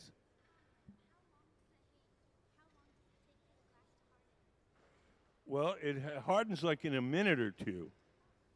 That's why we have to keep going back to that big round oven, because if we leave it a minute or two, it starts to harden, then we can't shape it anymore, so we heat it up again and make it soft.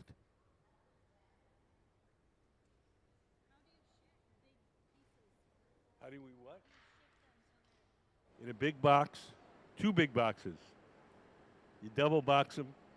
You put one box that sort of fits around the piece, and then you put another box that's bigger and fill it up with bubble wrap or peanuts or whatever. Yeah. I mean, it's no more, the stuff we're making here is no more fragile than the glasses in your house. You can pack them up and move somewhere as long as you're careful. Yeah. How do you make it round? Well, it's naturally round. We dip it into the molten glass, and then we have a little cup-shaped tool called the block, and we roll it in that, and that rounds it out, and then we blow it up. It expands evenly like a balloon. It's basically a glass balloon. Yes?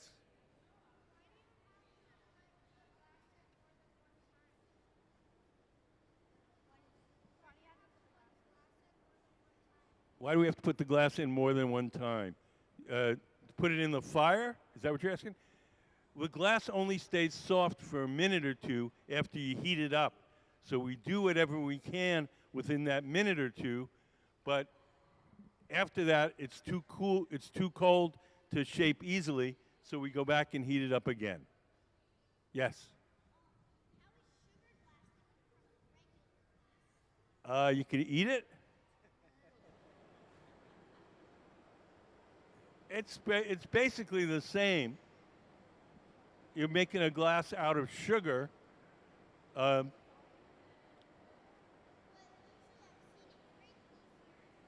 yeah, it breaks easier. It doesn't cut you. They use it in movies to make windows like the windows that break so you don't cut the actors to shreds.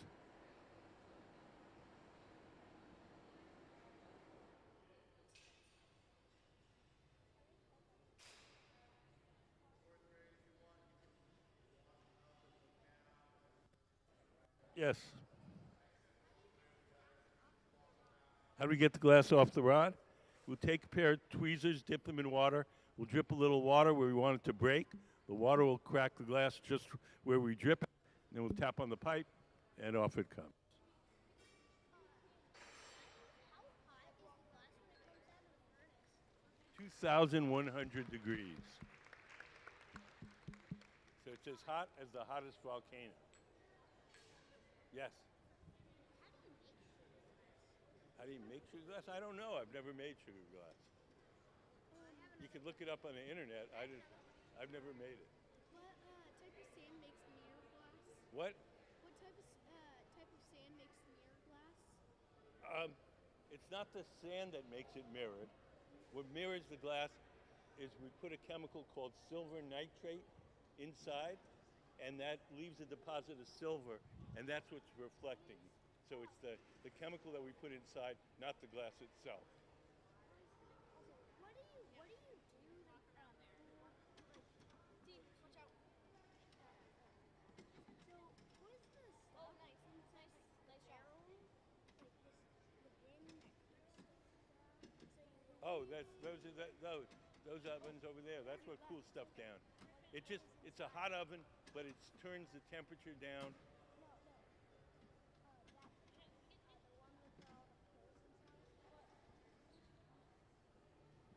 I'm not sure what you're pointing at. The big oven there? That's beside it. To the right or to the left? Oh, the little trough? That's called a pipe cooler. That's for cooling the pipes down. If the metal pipes get hot, we lay it in that trough and then we spray water on it. That cools it down. What's in the trough? What's the what? What's in the trough? What's the What's inside? what's inside the Inside the silver bucket? Yeah. silver bucket? Water, maybe, to cool off the metal.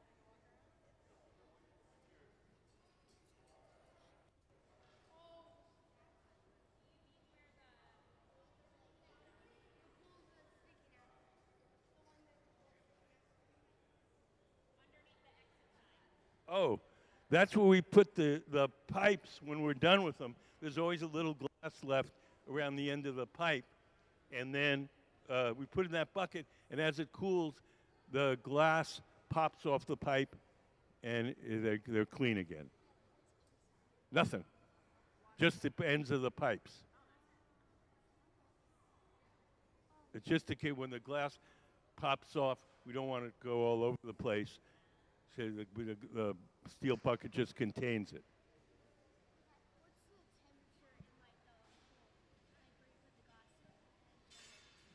The temperature in the furnaces is 2,100 degrees Fahrenheit, and in the glory holes, the round ones, it's 2,300.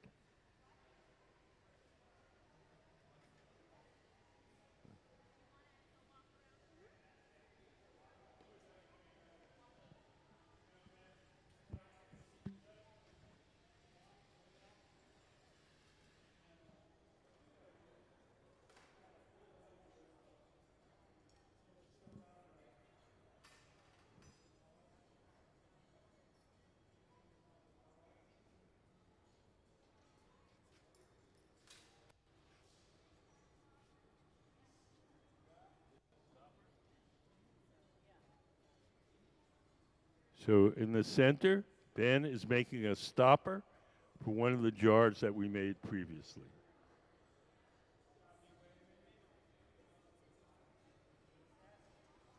So that's solid glass.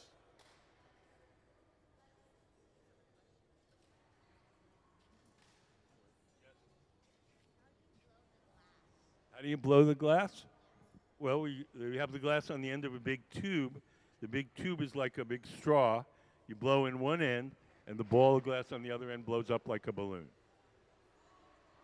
When you were little, did you ever blow bubbles in your milk?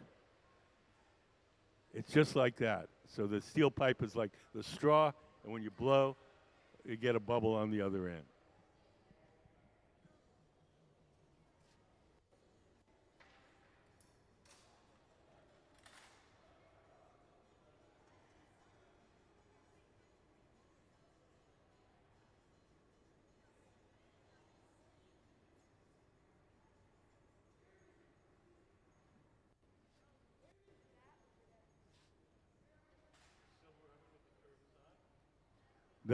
That's called the garage.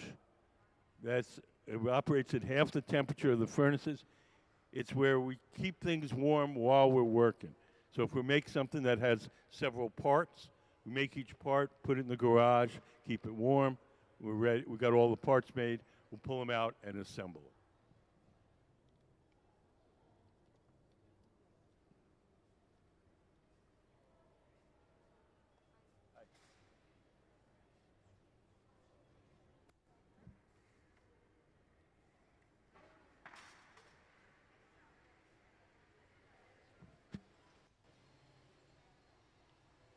The torch that Ben is using to heat up the glass is a propane and oxygen torch. It's got a 5,000 degree flame.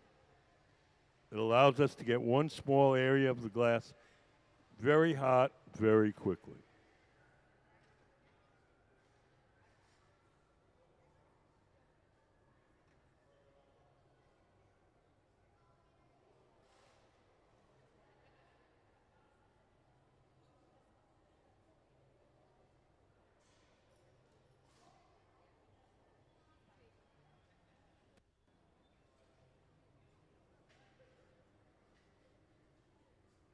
The round oven that Ben's heating up the glass in is called the glory hole.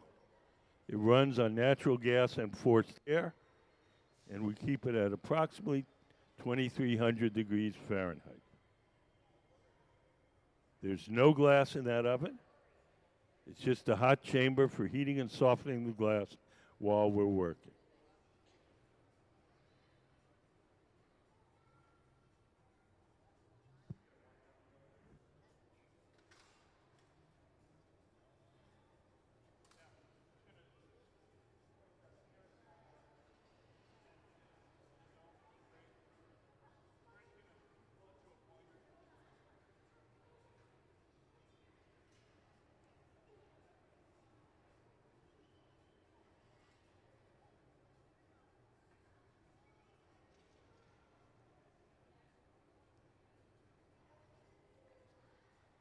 Crystal, you know what you're going to make this afternoon? You know what you're going to make this afternoon? We have to talk about it. Yeah, but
So we're just about finished with our stopper.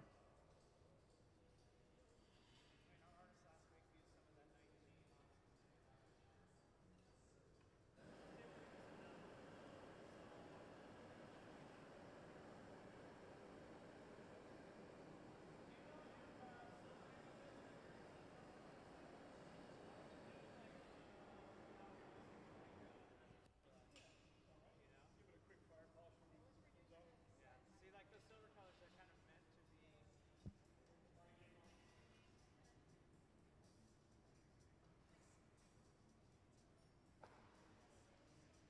You know how the gold brown, if you taste it, looks weird. It kind of gets that fob. I'm just wondering.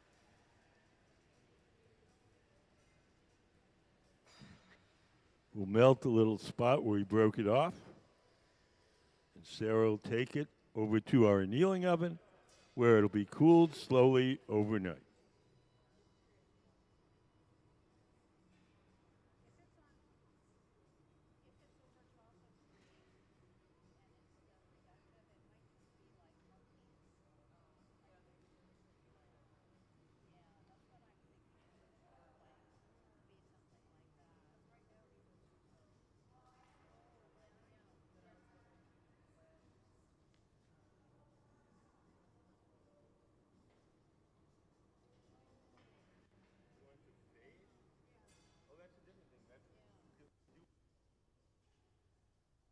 Where they make a bubble. This is the gold topaz. It's used on it. It's a beautiful color, yeah. So I mean, that's a solid piece, but it was. We blew like a cup and then stuffed clear glass into it so that it was on the surface. Like you can use this. That gold topaz a little bit, not much. Nothing like the gold brown.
Hi, everybody. Welcome to the Museum of Glass. Today we have a guest artist, Crystal Campbell, the woman sitting by the steel table. And she's going to be working with our resident team of glass blowers to make some of her sculptures. Just to get you started, I'm going to give you just a very quick introduction to how glass blowing works. Everything that we do here starts out in our glass furnaces. The glass furnaces are the machines where you see the doors closed. There's two of them, one on each side of the studio. If you look up on the big screen, you'll see a diagram. That's what the furnaces look like inside. So inside each of the glass furnaces, there's a big ceramic pot. In that ceramic pot, there's 1,000 pounds of melted glass. We keep the melted glass at 2,100 degrees Fahrenheit, which is 1150 Celsius. And at that temperature, the glass has the consistency of honey. So if you can imagine a giant crock pot full of honey, that's what our furnace is like. We want to get the glass out to make stuff. We take one of those steel pipes, those are called blow pipes, and we dip them into the melted glass like you're dipping into a big jar of honey. So we dip it in, twirl it around, a little bit of the glass sticks to the end of the pipe. The pipe itself is hollow, so when you blow, the ball of glass blows up like a balloon. If you want to make something larger, we dip it in, blow a bubble, let it harden, then we dip it in a second time or a third time, and we just keep building up the glass in layers. Once we get the glass out of the furnace, it only stays soft for a little while, so we do whatever shaping or blowing we can while it's hot and soft, and when it starts to cool and stiffen, we go to the second type of furnace, and that's called the glory hole. The glory holes are the round guys with the doors open. We have a diagram up on the big screen. There's no glass in the glory holes, no glass in those round ones with the doors open. It's just a hot chamber for heating and softening the glass while we're working. All the glass that's in those furnaces is clear glass. It has no color. We buy our colored glass in the form of these bars. We buy it like an artist buys paint, red, yellow, blue, pink. When we want to make a colored object, we blow a little bubble of clear glass from the big furnace. We heat up a chunk of the colored glass, and then we coat that clear bubble with the colored glass. When you put one colored glass over another, it doesn't mix. It forms a separate layer. So, Are these also glass? yes, this is colored glass. This is how we buy our colored glass. There's two big companies in Germany that do nothing but make colored glass. And they have like 200 colors. And we can buy it in the form of these bars. We can buy it in little chips. We can buy it in powders. And we coat our clear glass with the colored glass. We have a little video. Can we play color overlay? The Show you color how in we glass apply the comes from color. adding various materials to the mixture of raw ingredients called batch. Most of the colorants are compounds containing some kind of metal. For example, adding cobalt to clear glass creates a deep blue. Tin and antimony can be used to create white glass, and gold chloride can produce a rich red or pink colored glass. Colored glass is melted in furnaces, just like clear glass, and then is usually rolled into bars for storage and easy application. In order to apply color bar to a bubble, we first need to preheat the color to approximately 950 or 1000 degrees Fahrenheit in a color oven or garage. Once warm, the color is then picked up on the end of a punty rod using a little bit of clear glass as a support. The color is then heated in the 2300 degree glory hole to soften it and make it malleable, while another artist creates a small bubble of clear glass on a blowpipe. Once warm, the color is dropped over the clear bubble, and then using a variety of hand tools or the steel marver, the color is rolled back over the clear in an even layer.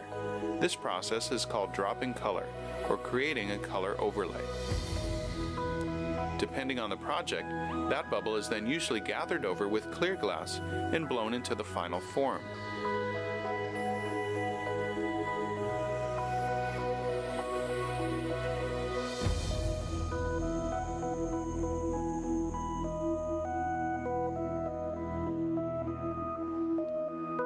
The finished product may appear to be all made from colored glass, but when viewed in cross-section, we can see that there is only a thin layer of color sandwiched between many layers of clear glass.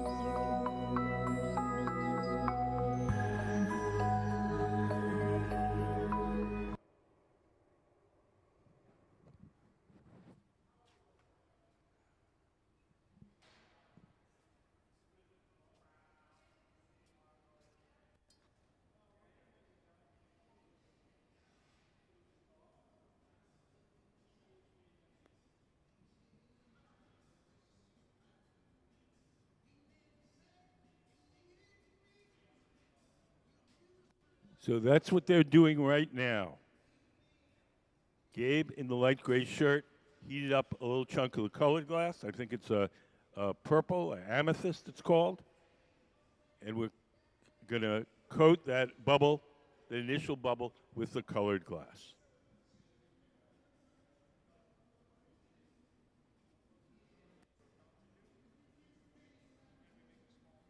So if you look,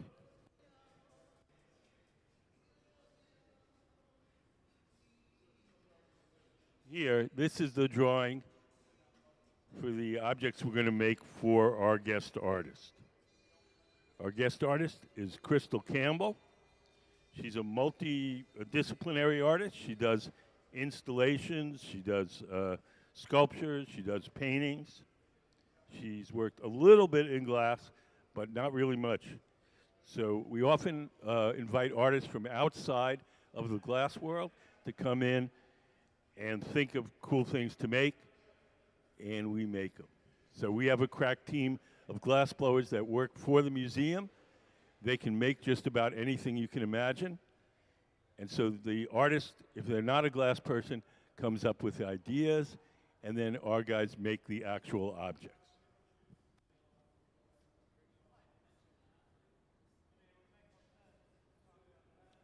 Do you guys have any questions so far?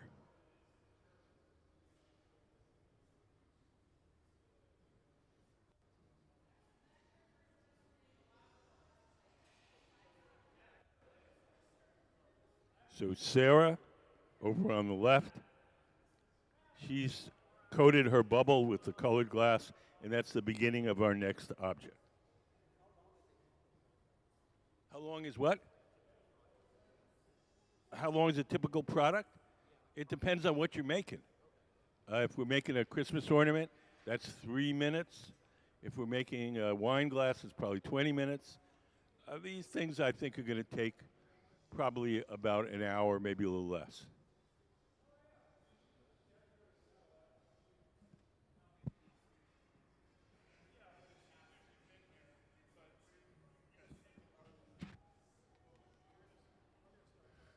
So the 3 glass blowers that you see working with Crystal, we have Sarah Gilbert over on the far left, Gabe Feenan in the center, and the tall guy, Ben Cobb.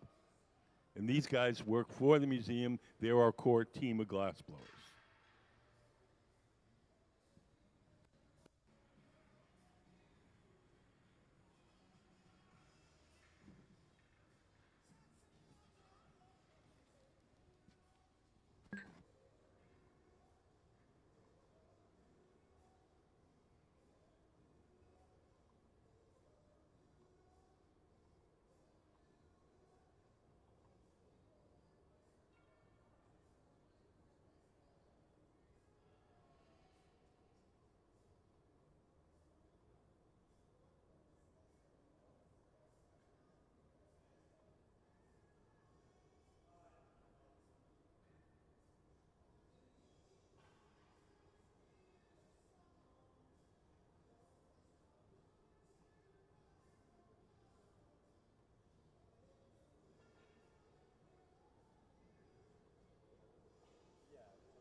What was he squirting in? He was squirting water into the furnace. If there's bubbles on the surface of the glass and we spread the water in, we can pop the bubbles.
Sarah's shaping the glass using a pad of wet newspaper.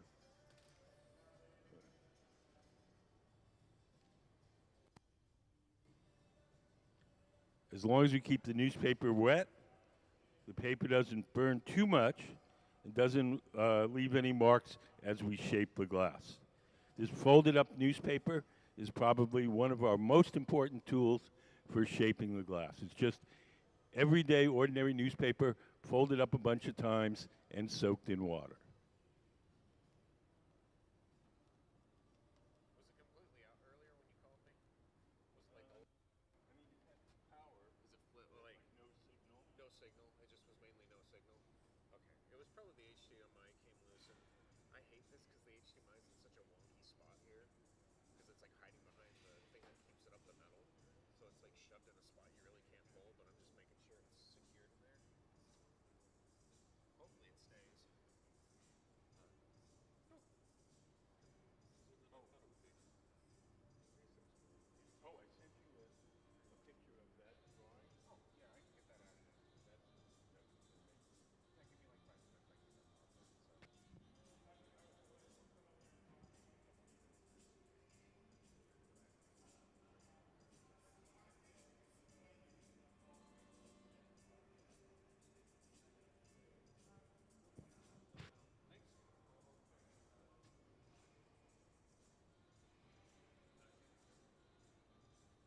Yes.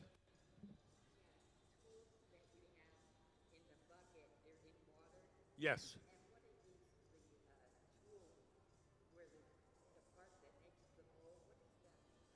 Wood. They're in the bucket of water so that the wood stays wet so it doesn't burn.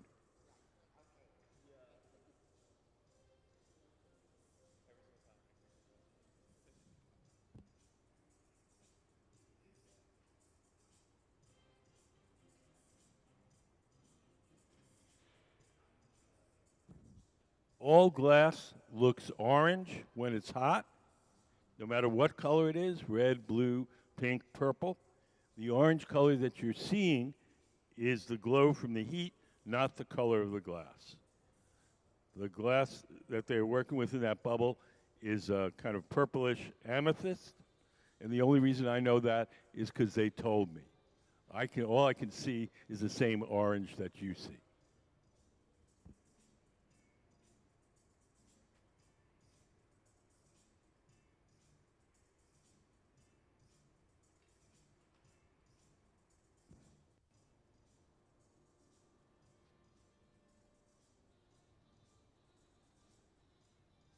So now Sarah's going to go over to our furnace again.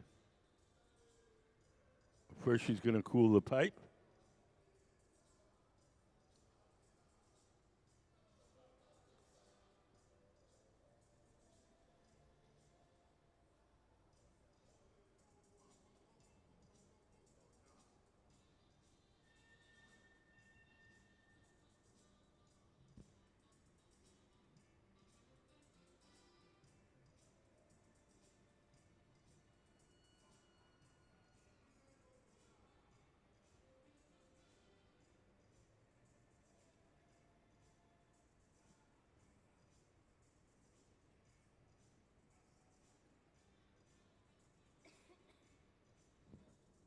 When Sarah feels that the bubble is stiff enough, then we're going to add another layer of clear glass. We have to let, between each time we dip it in, we have to let the bubble cool and stiffen so that it doesn't collapse when we immerse it in the big tank of molten glass.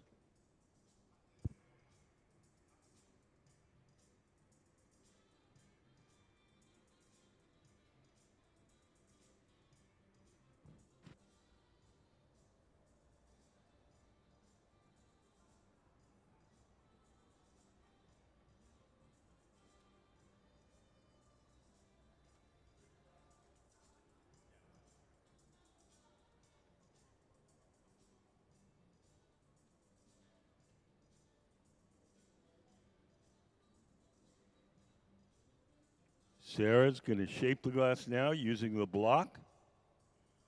That's the wooden tool that's in her hand.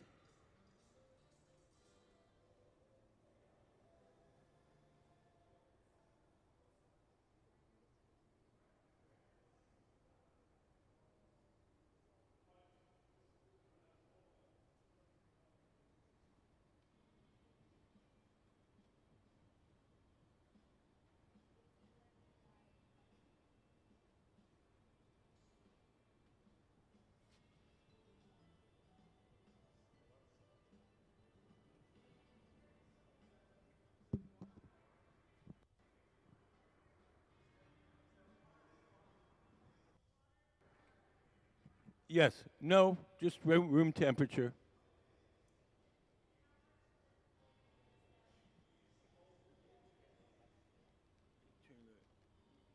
Radio down for a second. Speak louder. Oh, I don't know. I'd be guessing. I'd say 6 pounds maybe.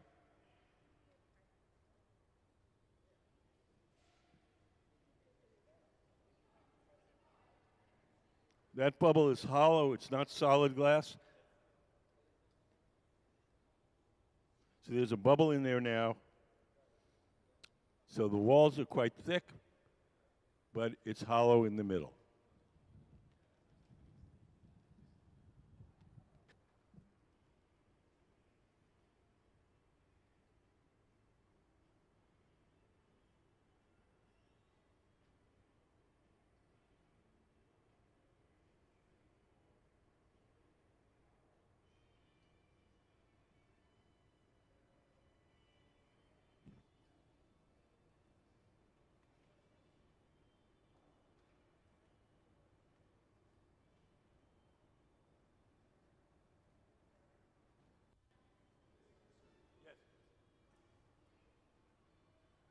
Taking that drawing that you see on the metal wall, this one,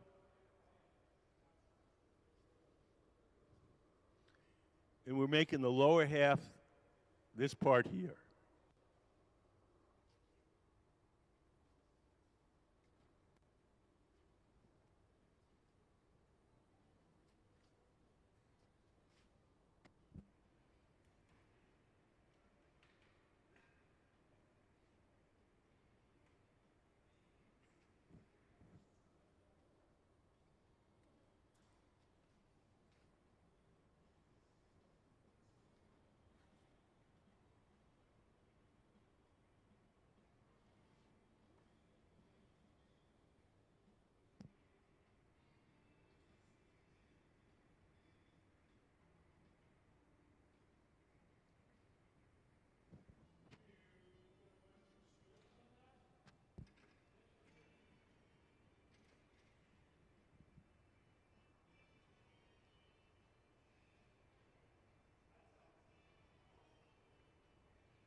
So right now, Sarah's just letting that bubble cool and stiffen before we add more glass to it.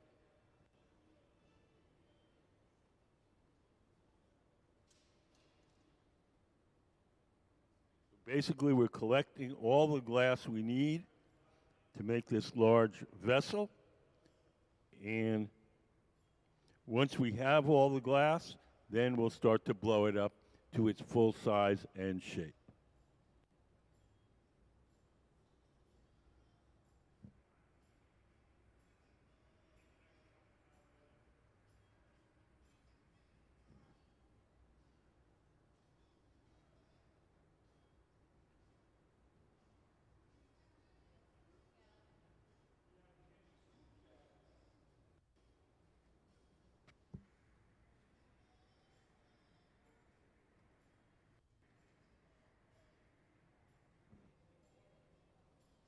Sarah's going over to the pipe cooler. There's a T-shaped metal trough. We lay the steel pipe in that trough, and we spray water on it. That cools it down and makes it easier to hold. The water is just for the metal pipe, not on the glass.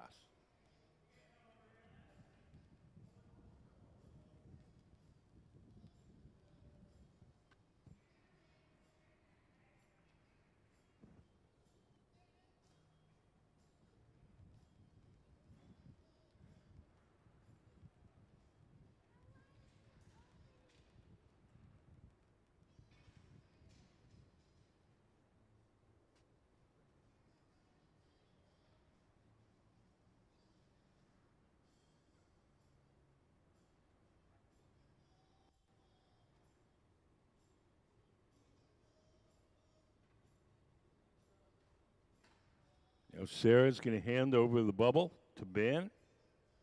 Ben's the tall guy sitting at the center workbench. That's Ben Cobb.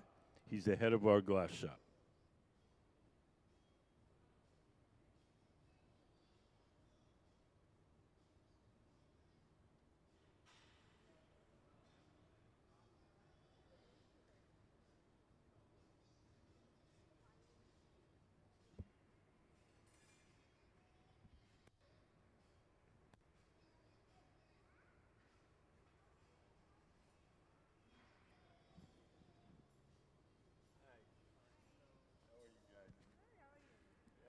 You guys have any questions?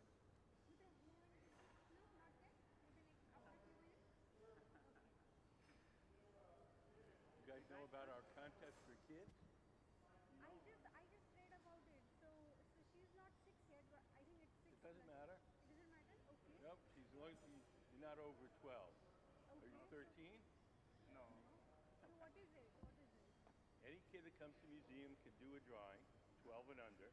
Okay. And once a month, we pick one of the drawings and we make whatever the kid drew out of glass. Okay. We make 2 copies, one for the kid to take home and one for museum collection. Ah, It's nice. free to enter. There's a table in the lobby with drawing materials and entry forms. Okay. And if you don't feel like drawing right this moment, you can grab an entry form, do the drawing at home, and mail it in. Oh. But if you want to do it right now, sometimes kids get excited, they want to do it right away. That's cool too. Yeah, that's exciting. Do you want to do that?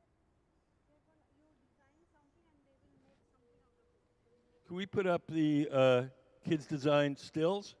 We have some photos, show you what we make with from some of the kids.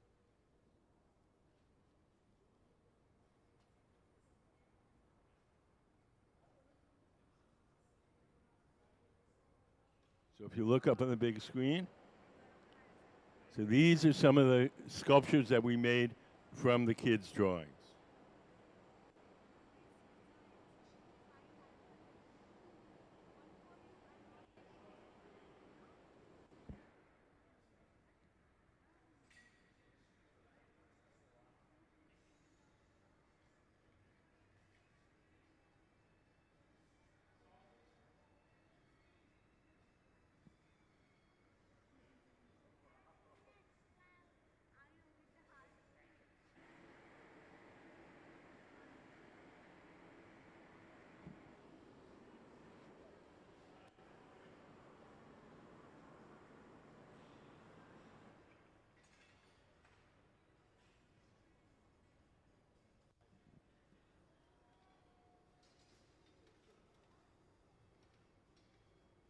So now Sarah's heating up the glass in the glory hole. That's what we call the big round furnace. There's no glass in that furnace. It's just a hot chamber for heating and softening the glass while we work.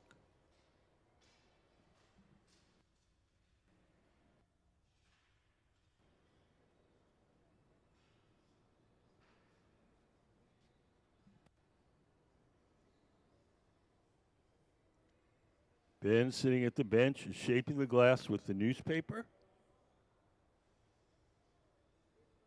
And now he's going to give it a big squeeze. And he's going to make a little notch in the glass. That notch is the place we'll be able to break the glass away from the metal pipe once we're done shaping.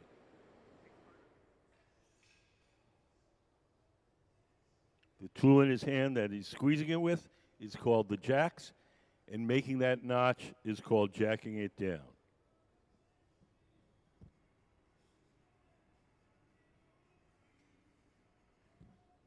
So once we get that thing all blown out to the right size and shape, we'll drip a little water in that notch. That'll crack the glass, and then we'll be able to remove it from the metal pipe.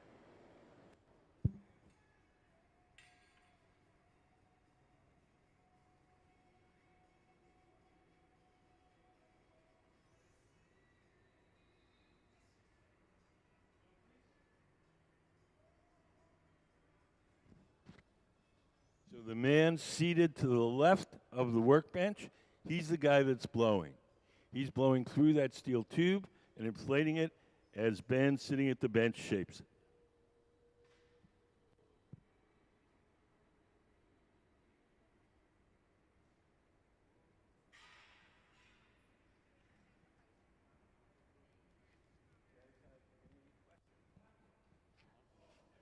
Is there a reason why you guys just don't make a product out of like just a pure color, or is that just not?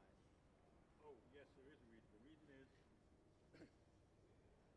if we filled up the furnace with colored glass, let's say blue, Yeah.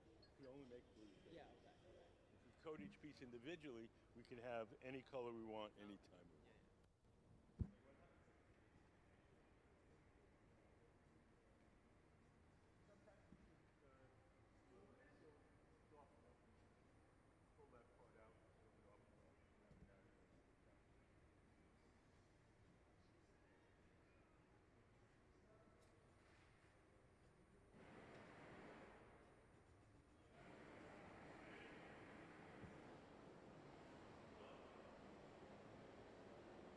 So Gabe is blowing, and Ben is heating up the glass with that torch, and he can make whatever part of the glass he wants extra hot and extra soft. The torch allows us to focus the heat in a particular place. So So we make one part hot and soft because we want to shape it without disturbing the rest of the shape of the object.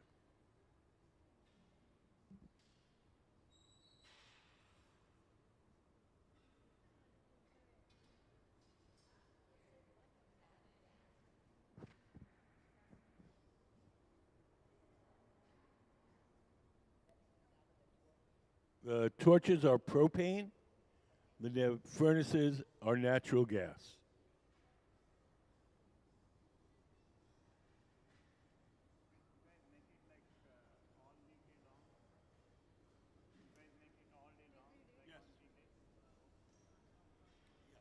Anytime the museum's open, we're in here making stuff. So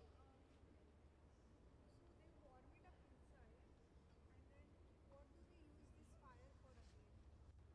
That's another torch. We keep it on a little bit. We keep it lit. And when we need it, we can just grab it and squeeze the trigger, and then a bigger flame comes out.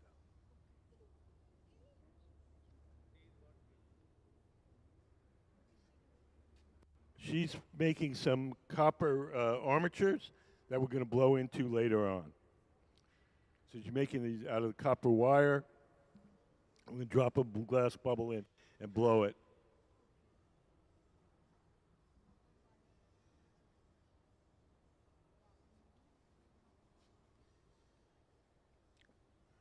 That'll be later on in the afternoon.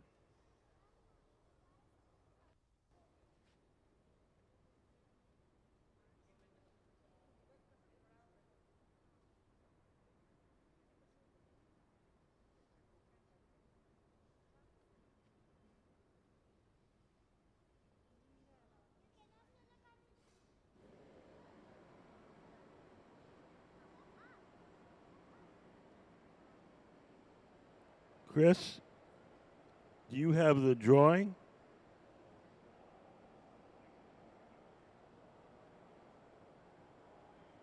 So this is the drawing we got from our artist, Crystal Campbell. So we're making that violet part that you see in the sort of lower half of the drawing.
We put up Crystal's piece from the two-way mirror exhibit.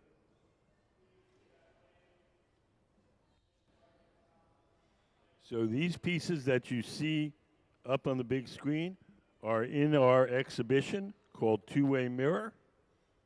And these are by our guest artist, Crystal Campbell.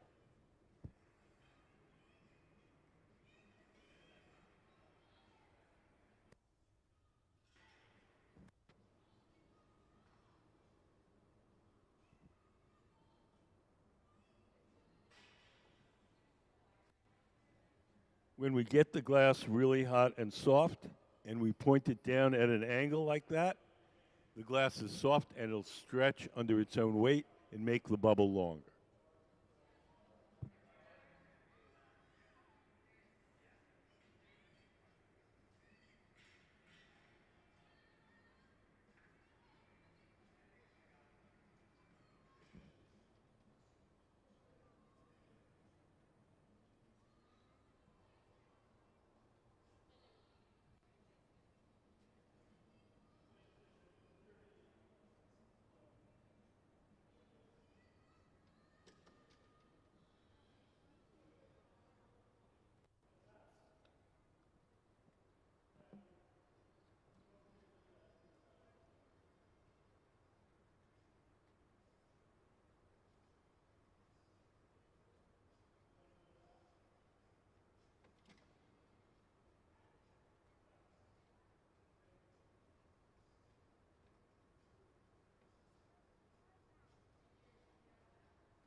pad of wet newspaper. And so that's what we shape the glass with. It's just regular newspaper folded up a bunch of times. And then you put sprinkle some water on it. Yeah, then we soak it in water, so wet, and then we can shape the glass, and the paper doesn't burn too much. It doesn't leave any marks as we shape the glass.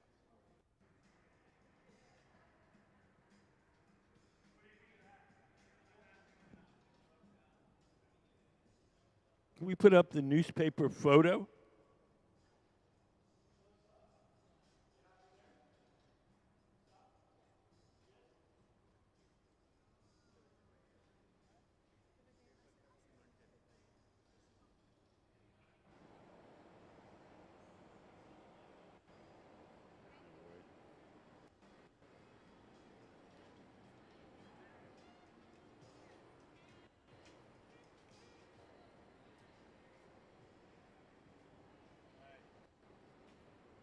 How are you guys?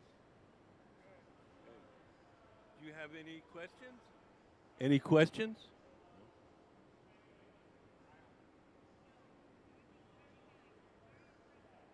Good.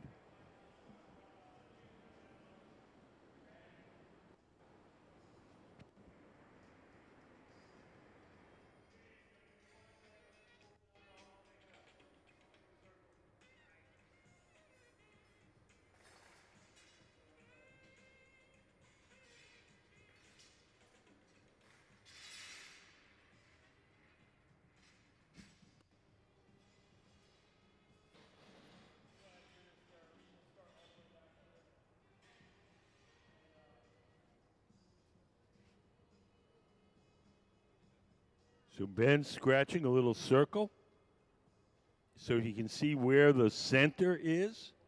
If he holds the scratcher steady, as he turns it, it makes a little circle, and you can see exactly where the center is. We're going to attach another pipe to the bottom, and we're going to attach it in the center.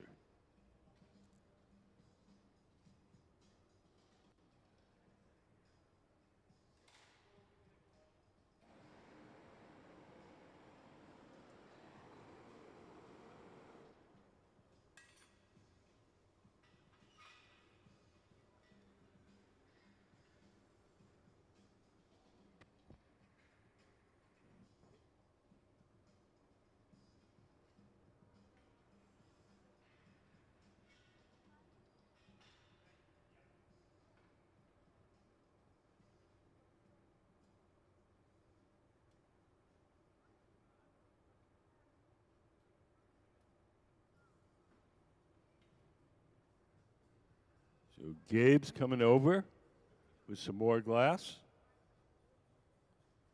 Gabe is the man in the light gray shirt.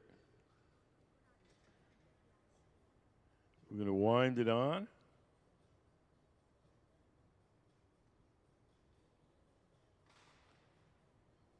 And Ben is going to shape it.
So here comes Gabe in the light gray shirt, and he has a second steel rod called the Punty, Punty.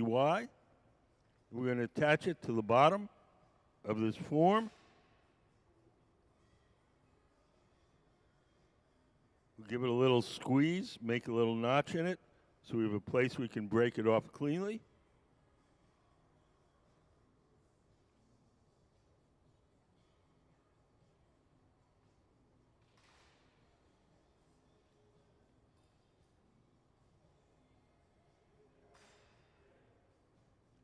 When they feel that the bond is firm enough, we'll drip some water where we want the glass to break.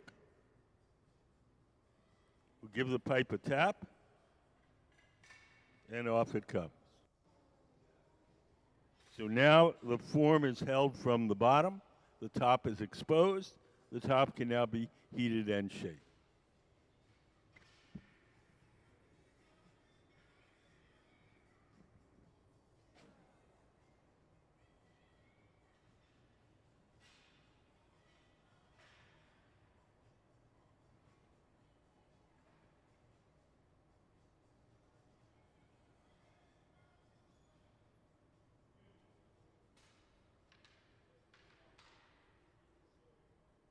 Could we put up the drawing again?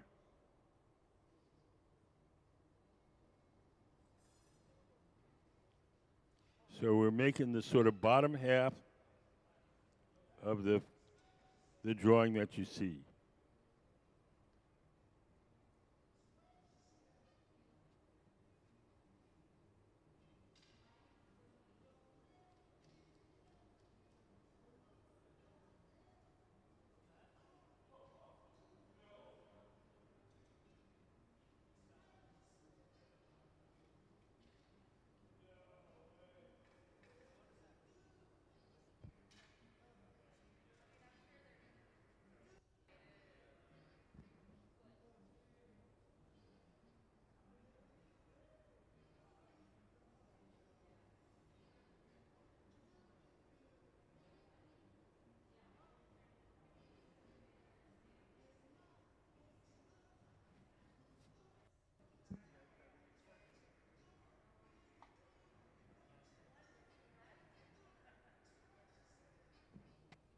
Um,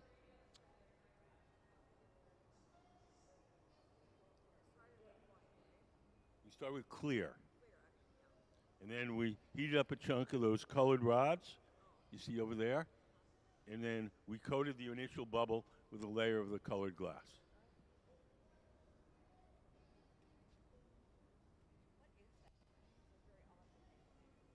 It's a sculpture. Our guest artist, Campbell.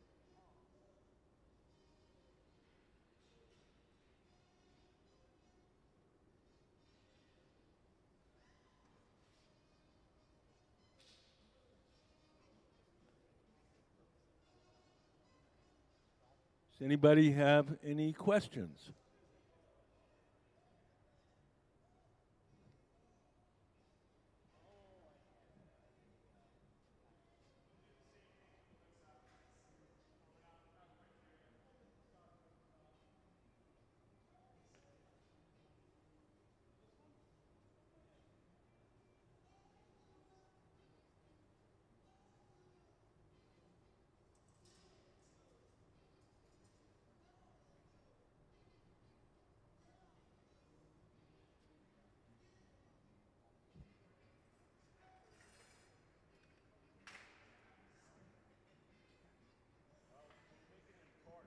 We make this bottom part, then we're going to make the top part. I don't know, probably 2 hours, something like that.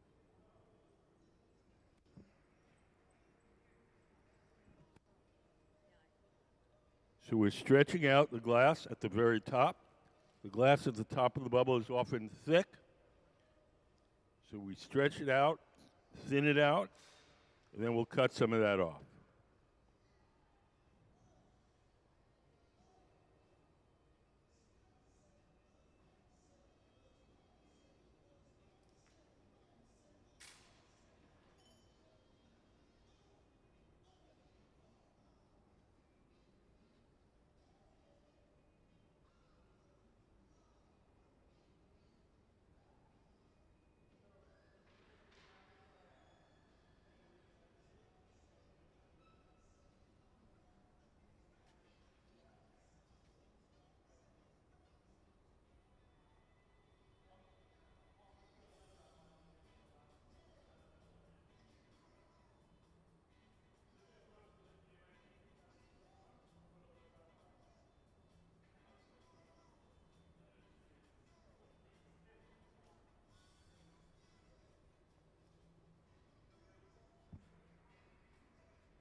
Uh, the color itself is not changing. Which, when we get the glass hot, it glows orange, no matter what color it is. And then as it cools down, you see more of the true color of the glass. If you think about your own home, if you have an electric stove, the burners are gray. When you turn them on to cook something, they get hot, they glow orange. Turn them off, they cool down, the orange disappears. That's the same thing you're seeing here.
Sarah's getting some more glass over on the left.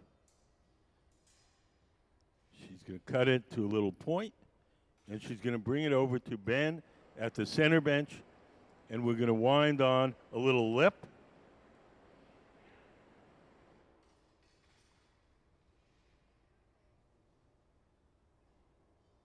So here comes Sarah.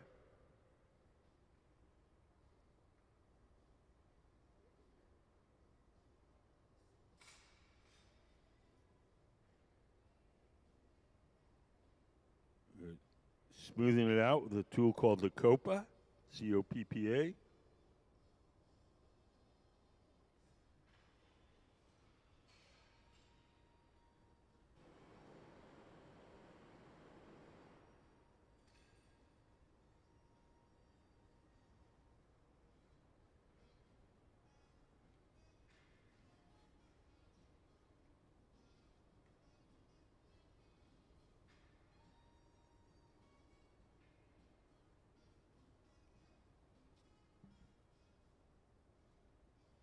Can we put the drawing up again?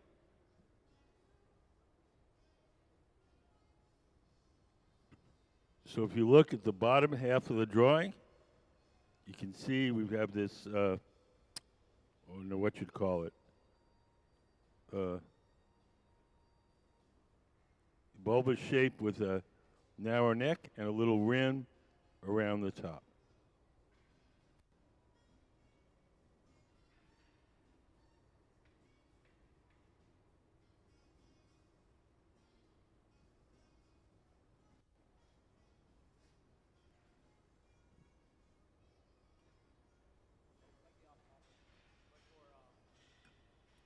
Glass making, were you using the molds? Are you just pouring glass in there, or is there still blowing involved? No, now we're just blowing it. I don't know. I mean, but for like your, I saw a few posters of like, was it mold glass injection or something like that? Glass, we do sometimes we cast solid. Yeah, yeah, yeah. So you're pouring glass in there, or is Yeah, to make a solid side. Okay, okay. So there's no blowing involved with that at all. No. Is there blowing when you like make a wine glass? Yeah. Okay. I mean, it's just basically anything you make that's hollow Has blowing gets involved. blown. Gotcha. Okay, cool.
Can we put up the newspaper photo?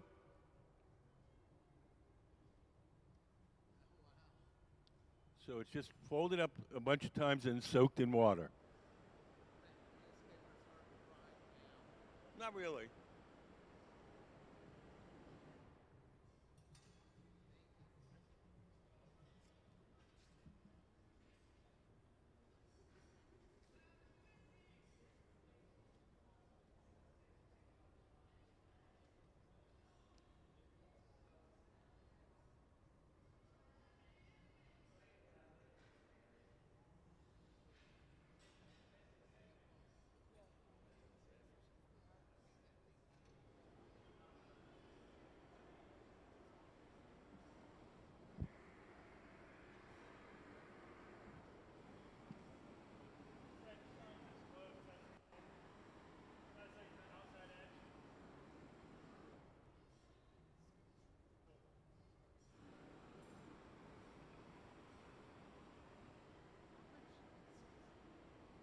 How much does a piece like that weigh? That was wondering that too.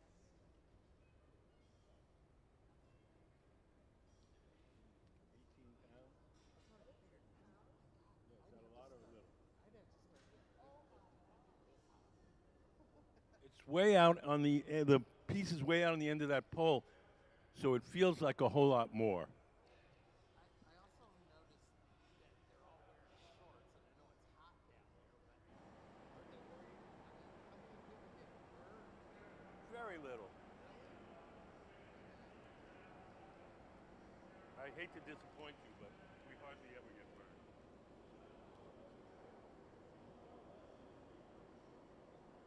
I'd probably get burned. Sometimes you get little burns. It's like working in a kitchen.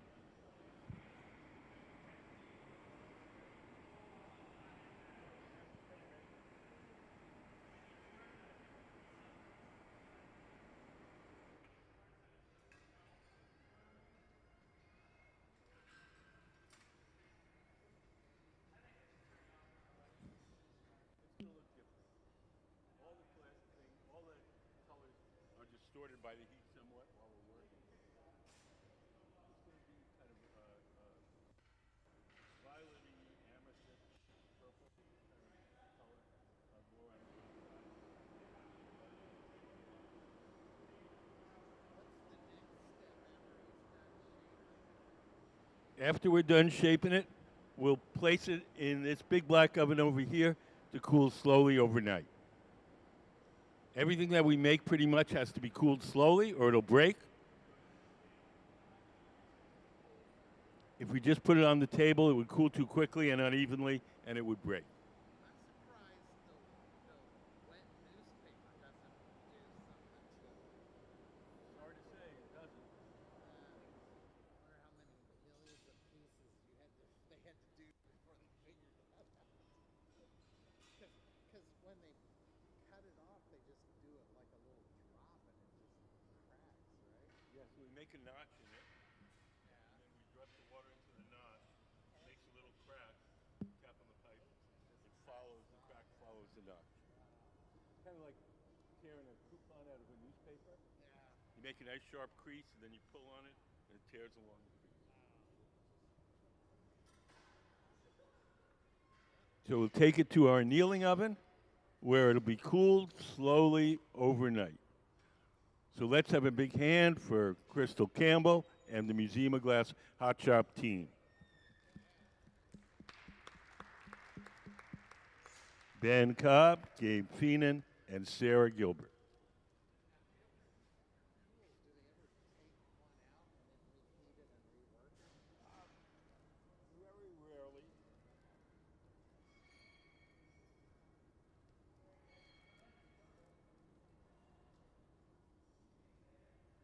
Are they done now? No. We're going to make the top part, I think. Yeah. Can we put the drawing up again?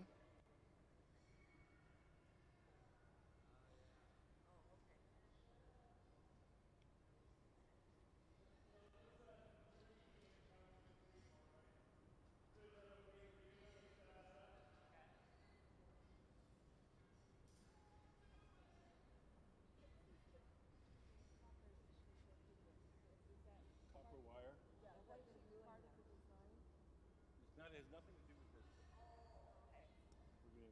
we're gonna make some other sculptures blowing into those copper wire cages. That'll be later in the afternoon, and is not part of what we're doing right now.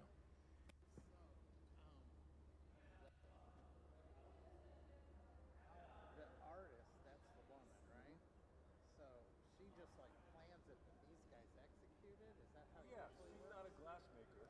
Oh, okay. So when we invite artists from outside of the glass world, they come up with designs, and our guys make their design. Okay, so these are like full-time employees. Yes, Ah, wow. there are three glass blowers. They're super skilled. They each have at least 20 years of glass blowing. He's got 30, Gabe 27, and Sarah 23. Yes.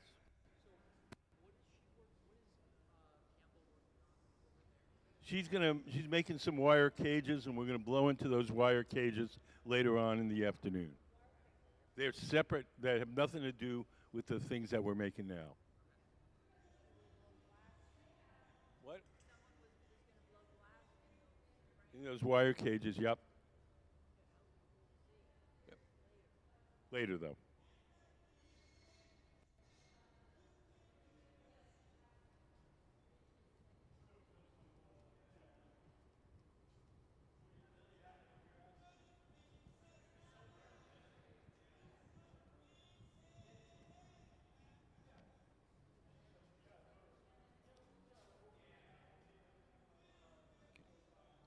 Can we play? Okay, I'm going to show you a little video. You asked how we apply the color. So we have a few moments here where nothing critical is happening. Can we play color overlay? The color in glass comes from adding various materials to the mixture of raw ingredients called batch. Most of the colorants are compounds containing some kind of metal. For example, adding cobalt to clear glass creates a deep blue. Tin and antimony can be used to create white glass, and gold chloride can produce a rich red or pink colored glass.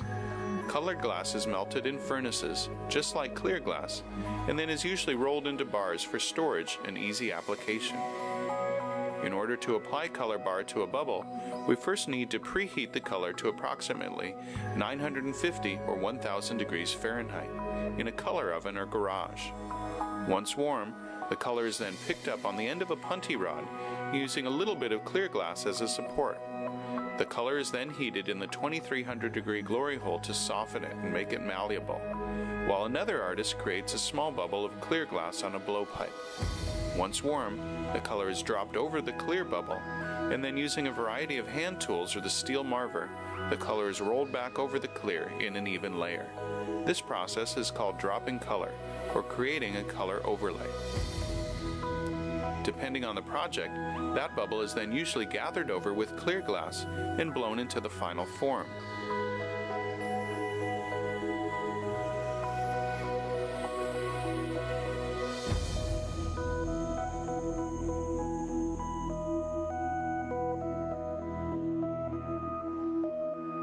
The finished product may appear to be all made from colored glass, but when viewed in cross-section, we can see that there is only a thin layer of color sandwiched between many layers of clear glass.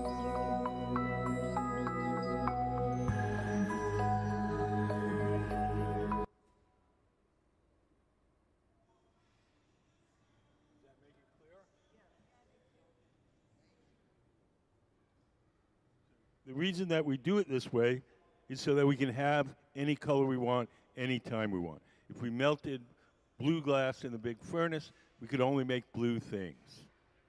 If we coat each piece individually, we can make any color at any time.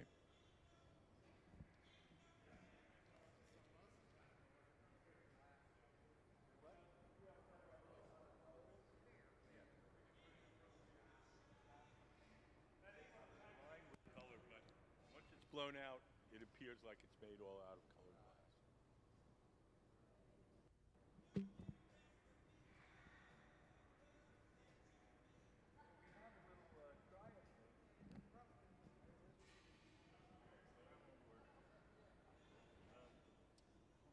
There's a organization called the Glass Art Society, Okay.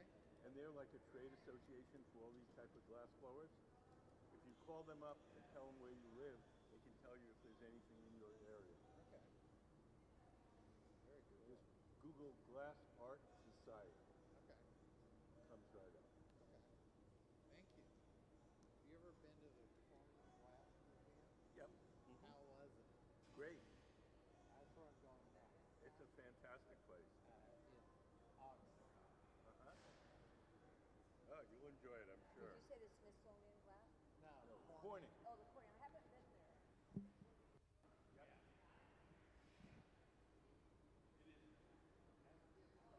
But it's amazing. Yes. Yeah. I'm gonna drive out. They said it was hard to get to from the airport. It was easier to just drive from here. Well, I think the nearest airport is like in Binghamton, and you have to drive from Binghamton. Yeah. So I'm just gonna drive from Indianapolis. Probably like I don't know, 5 hours. Yeah, I don't know, but yeah. Drive over, see it, drive back. Yeah. It's a fantastic museum. You'll enjoy it. So I'm a patron at the Indianapolis Museum of Art, and one of our heads, she's the head of getting donations, whatever. Right. Development. That's what they. Development, that's right. That's what she calls it. And she spent most of her younger life out here in Seattle doing glass blowing. Oh, really? So like when her and I our guilty pleasure is we watch Blown Away. There you and go. She knows everybody on it. What's She's her like, name? oh, I worked with Maybe I know. Grace Neals. Yes. Yes. I You know Grace? Oh yeah. Oh, okay, yeah. Oh yeah. Yeah. She used to work at the gallery where I show my artwork. Oh, very cool.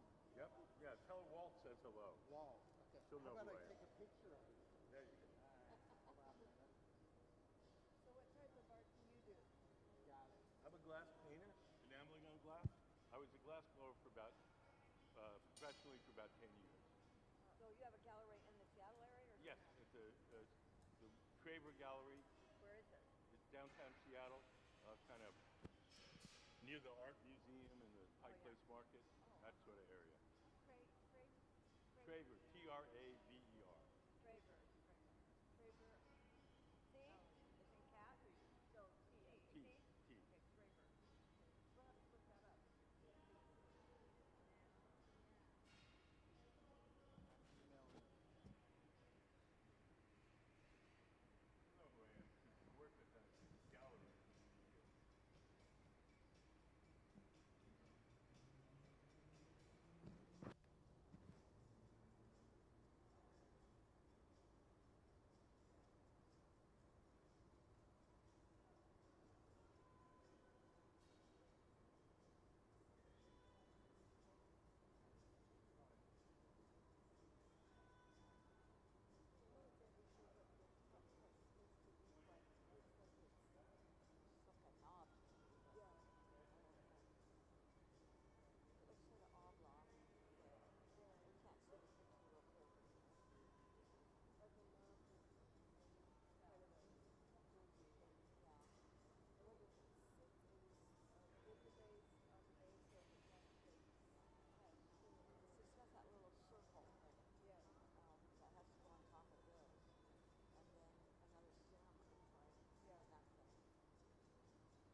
So we're making what's going to be the top part of the sculpture. We've added a little glass on the bottom, and we're going to make that into like a.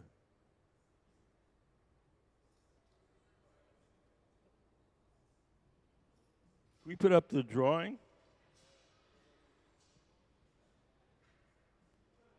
So this is the drawing we got from our artist, Crystal Campbell, the woman sitting next to the steel table. We made the larger base part earlier this afternoon. Now we're making the top part.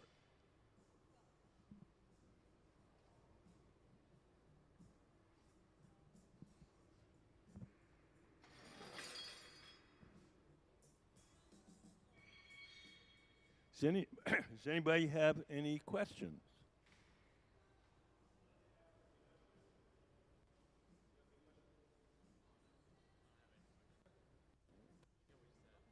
Oh, questions?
Sarah's now heating up the glass in the glory hole.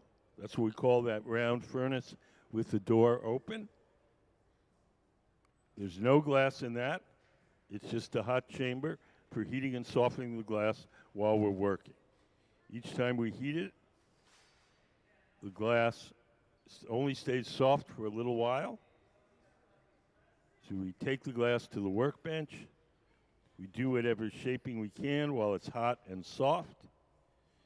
And when it starts to cool and get stiffened, then we'll return to the glory hole and heat it up again.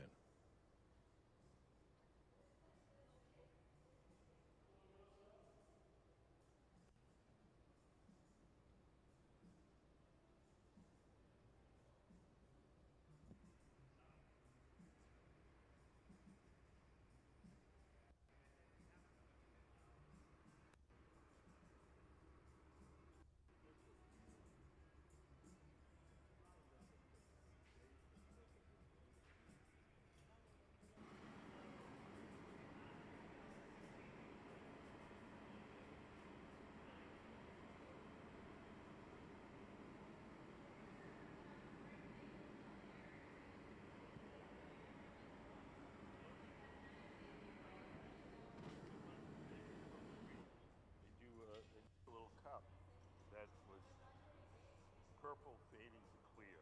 And they make a green bubble and push it inside, and then it would fade from purple to green.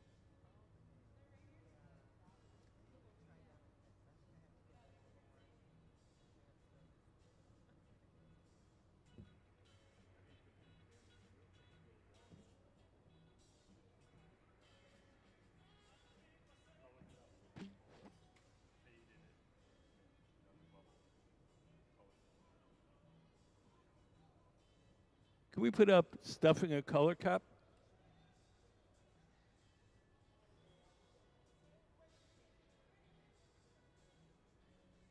So look up there. So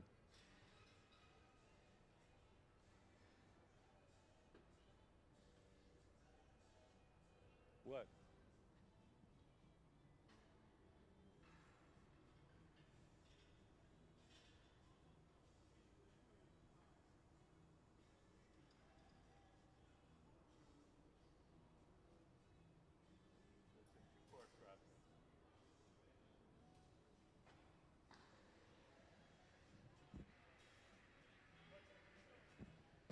start with where the color goes from deep to clear, and then you put the other color inside.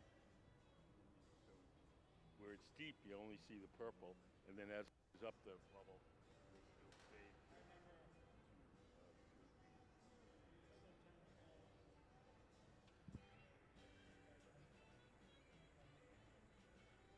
back. Right now it's a little distorted by the light.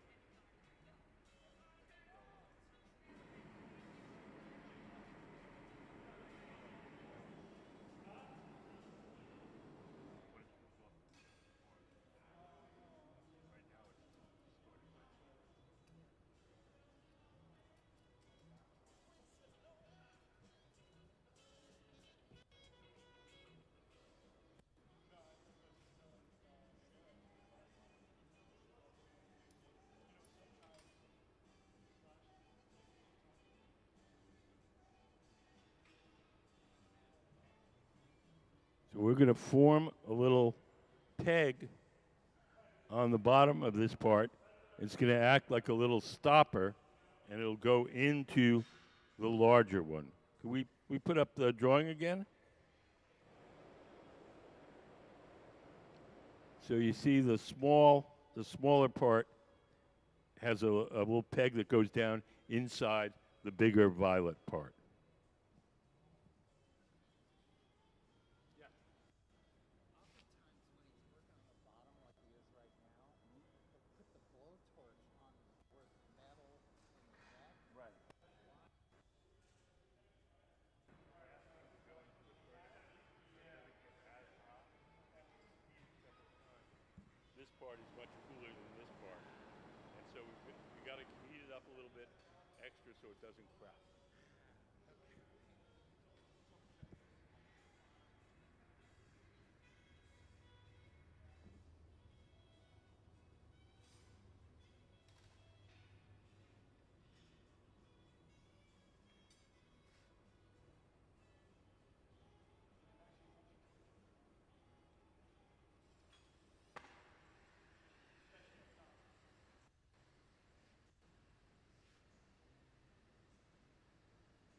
So this little solid part on the bottom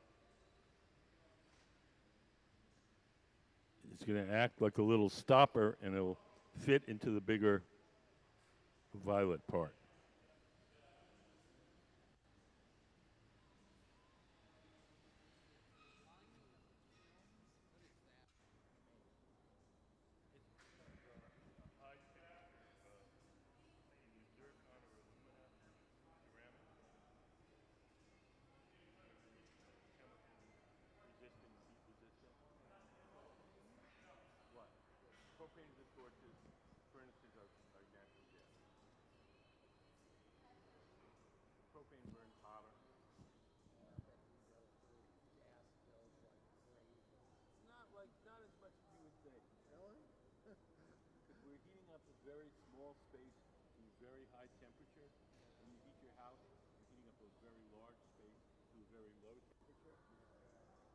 So each of the furnaces probably runs about $500 a month in gas.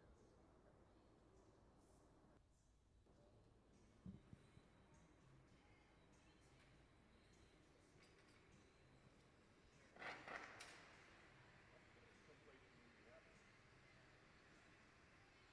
Formal glass society, they could use it. Highest grapes, chilled out.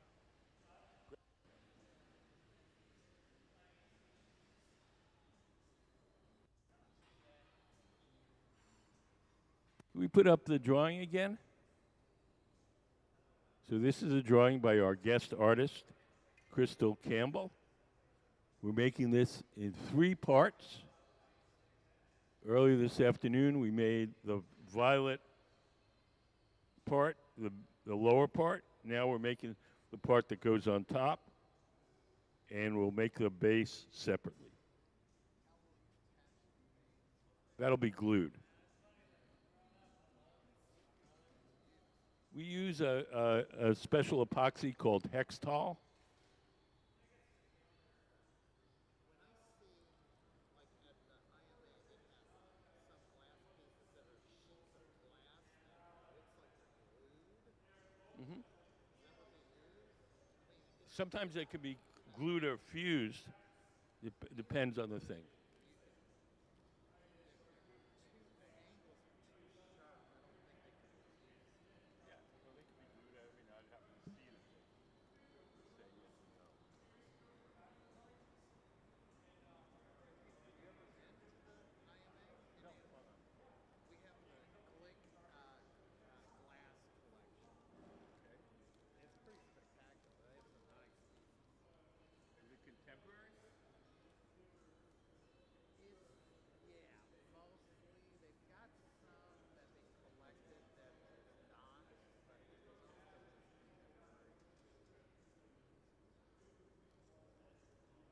So it's a great museum. The whole museum is really nice.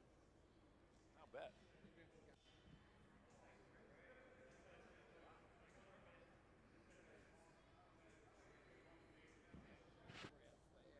They have. If they can afford a Rembrandt at a freaking museum. We don't have any Rembrandts here. Yeah.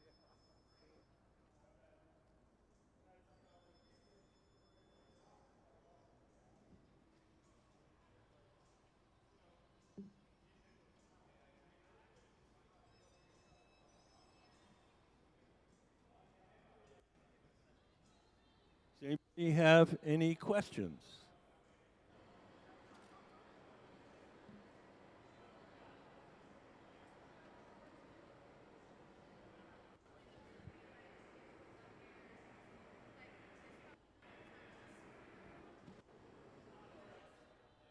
So these forms that we're making for our guest artists are based on the old-fashioned apothecary forms, the jars that you would see in the window of a drugstore, and these fancy bottles would be filled with colored liquids.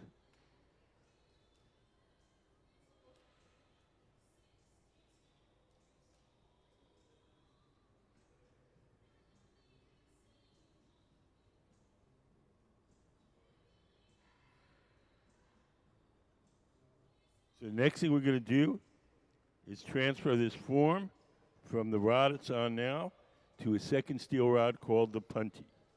The second steel rod will hold it from the bottom while we shape the top. Gabe on the far left is preparing the punty. He's going to bring it over to Ben. Ben will stick it on the bottom, and then we'll break the glass off the original pipe.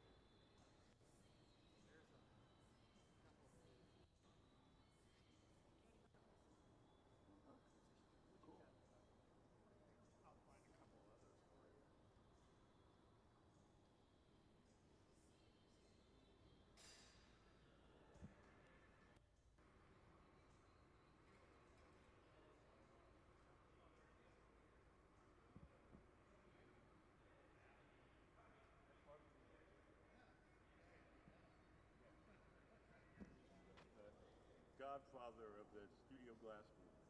Okay. And then I like this one because it's like That's Tutsinski, real, made out of little thin ridges. threads. Yes. Yes. I love that. That's Tutsinski. Okay.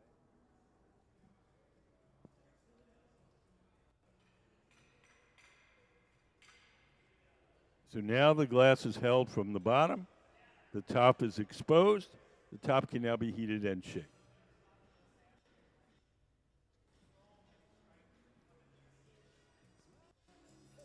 Hi.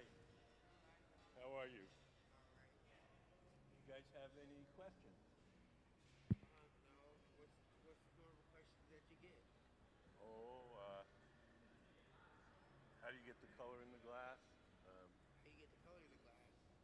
the colors in glass come mostly from metals dissolved in the glass when you first cook it up. Cobalt makes it blue, chromium makes it green, tin makes it white, a little bit of gold makes it beautiful ruby red. Okay. How long did it take you to master glass blowing? You never master glass blowing. It's a lifelong thing. Did I take any newcomers? Yeah, we have interns. Uh, there's a program in the Tacoma Public Schools, and starts in middle school, goes through high school, and we take interns from that program. I'm not in high school or I'm not in school. Too old to be in school. Yeah, well, most of our interns, they have to have some experience before they come. Okay, okay. I'm just trying to pick up a new hobby. Yeah, there's private studios around here that give Yeah, lessons. I see one down the street. I was going to stop by and ask them. Yes, they have classes. Oh, okay. Yeah, How long you been here? 15 years.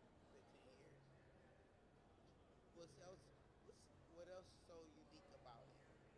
Unique about what? Glass blowing. It's magic. It's Yeah.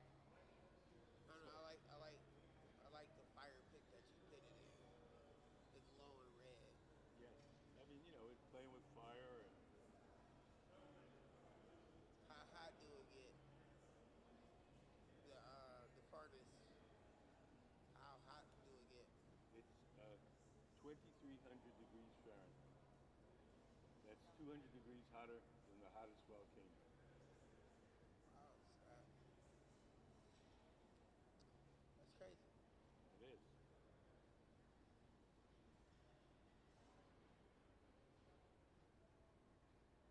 Seeing them break it, I thought that was awesome. So right now it's quite soft. He's shaping it with a pad of wet newspaper. Newspaper. Newspaper. The pad that's in his hand. Yeah. Now, can you buy some of their art? What? Can you buy some of their art? Yeah. We have a gift shop where we can sell Oh, some okay. stuff. Cool. Go there and check out some prices. They're high. Let me warn you. Okay. Thanks for the warning.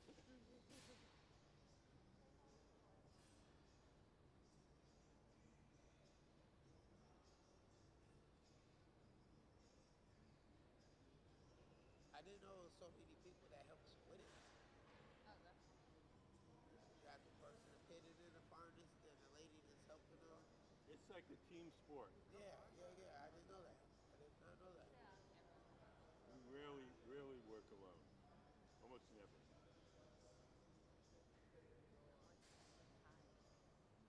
Teamwork make the dream work. So these three guys, their work for the museum, and this is our guest artist, Crystal Campbell, and the things that we're making today are Crystal's designs. So she's not a glass person, Oh, but we've invited her as a guest for this week, and so everything we're making this week is her design. And can we put up the drawing? So this is what we're making right now. We're making it in parts, and this is a smaller part at the top. how long is it gonna take in your estimation? Oh, it's going to take sort of, I would say, 2.5 hours. But we're already way into it. So by the time y'all close, y'all won't be finished.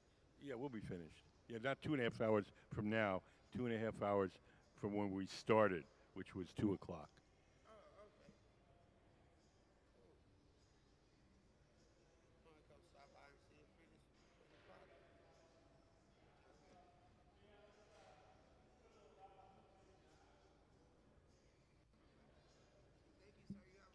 You too.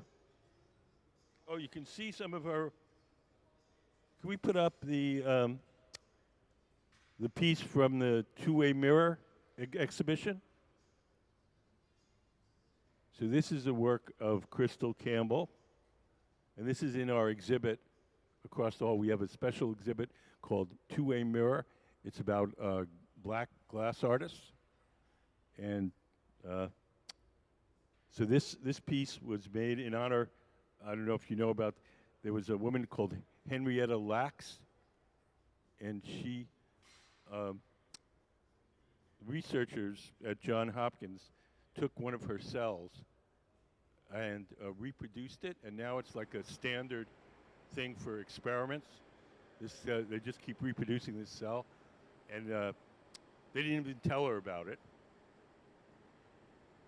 And they made all sorts of money, and later on, their family objected to it. I don't know. Maybe Crystal knows. Crystal, when was the Henrietta Lacks? 1950s. 1950s.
Ben shapes it. Sarah has two wooden paddles, and she's putting them in front of Ben's arm to shield him from the heat.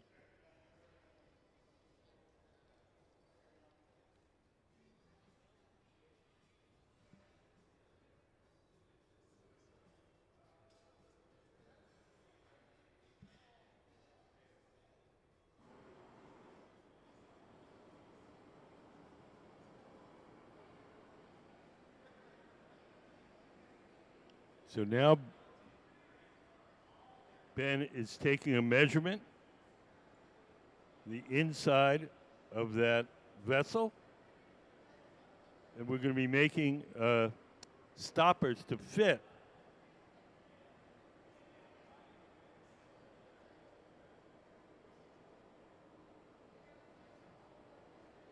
So the kind of clear peg at the bottom is going to fit into another form, and then another form is going to fit into this one.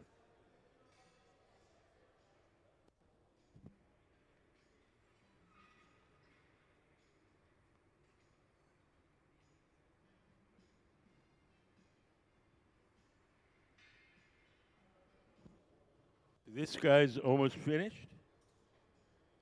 Everything that we make has to be cooled slowly or it'll break. So we're going to take it off the metal rod. We're going to place it in an oven called the annealer, where it'll be cooled very slowly overnight.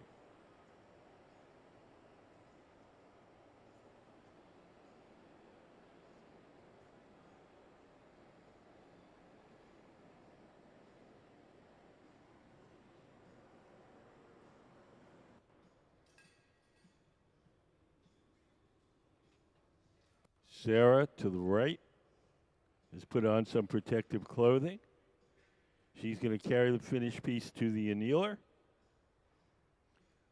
The gloves that she's wearing are made out of Kevlar. Kevlar is a fire-resistant insulating material. When she grabs that form, it'll be about 1,000 degrees. At that temperature, the glass will be hard, and she'll carry it to the annealer, where it'll be cooled very slowly overnight.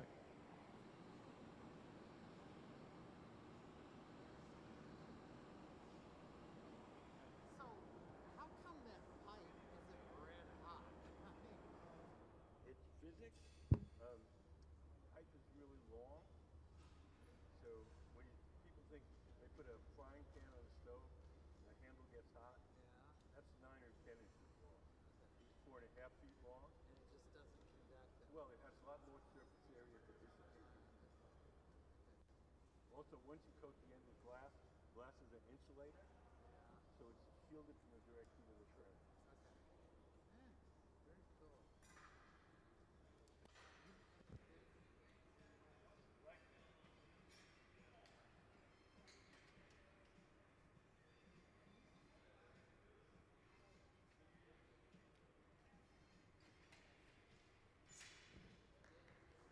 It looks like it puts a lot of pressure on it. Say that again? Like, is it like Play-Doh? I mean, how Yeah, it's kind of like Play-Doh. like I mean, it's gooier.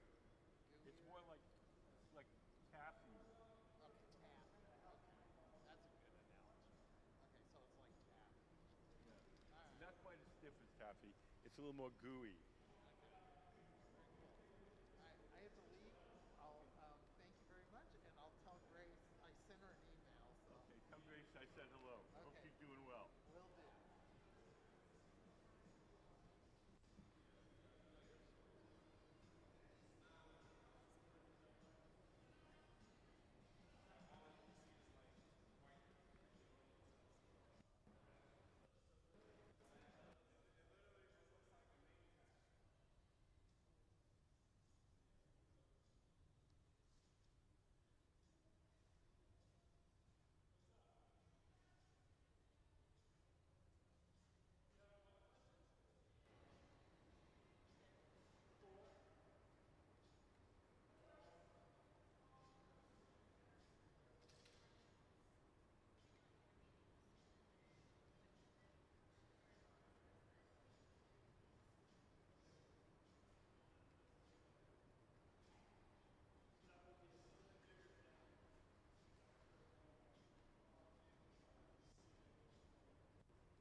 working with our guest artist, Crystal Campbell. That's her. Can we put up the drawing?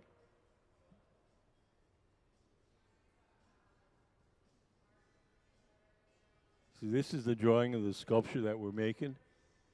We're making it in parts. We made the big violet part earlier this afternoon. We made a green part that goes on top of that. Now we're making the base.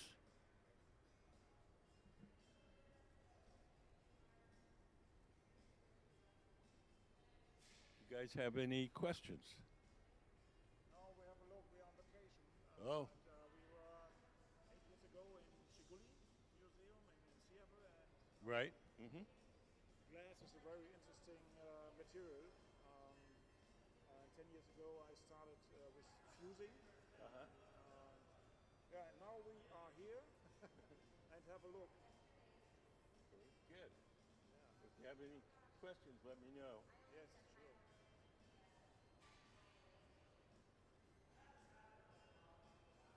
You are working every day here inside? Yes. Or? Mhm. Okay. Every day the museum's open. Okay. And it's a working area too, or it's open every day? Yes. Okay. All day, every day. Okay. We have these guys that you see working now are our core team of glass blowers that work for the museum. And they each have at least 20 years experience making glass. You have experience. What do you mean? The Okay. people on the floor blowing the glass. Okay. I have 45 years. 40. Yeah. Okay. Wow. And it's possible to learn it inside here for 1 week or for a few days, or? No, we don't really have any classes for the general public. There's 2 studios down the street that have classes. Okay. We have a little try-it session where kids from the local high school glass program walk you through making a simple object. But we don't have any real classes. Okay. Some museums have schools with them, but we don't.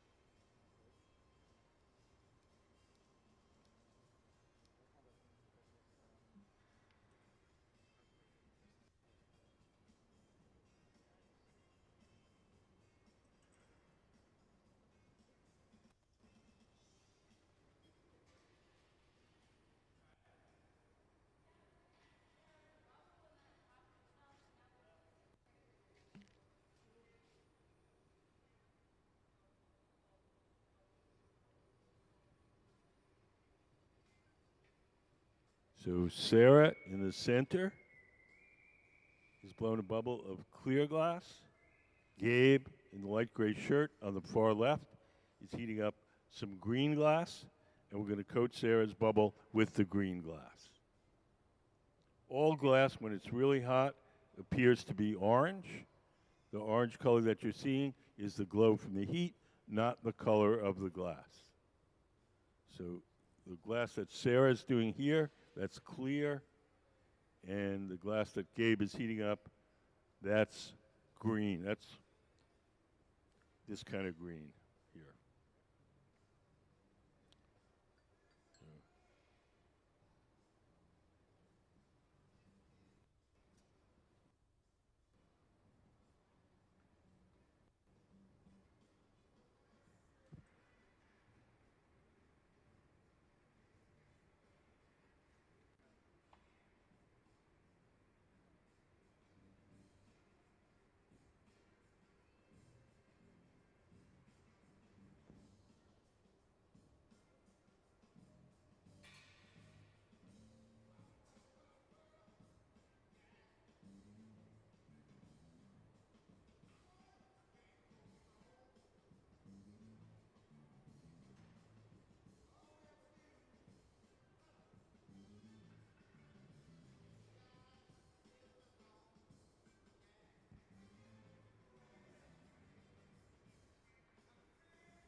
So Gabe is taking the leftover glass from coating the bubble. He's making what we call a stringer, a little skinny rod of glass we may use at other times to decorate stuff.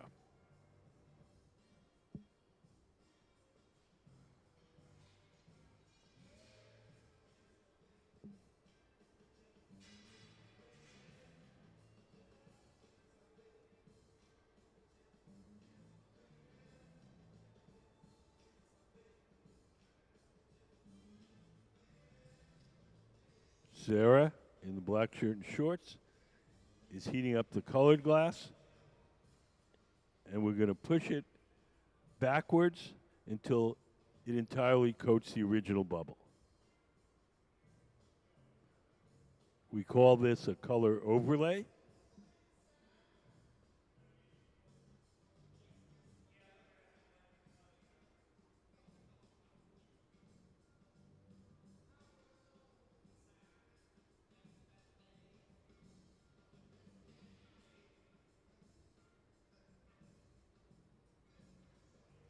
Everything that we make has to be cooled slowly. So the glass that's in that big oven on the far left, that's stuff that we made yesterday.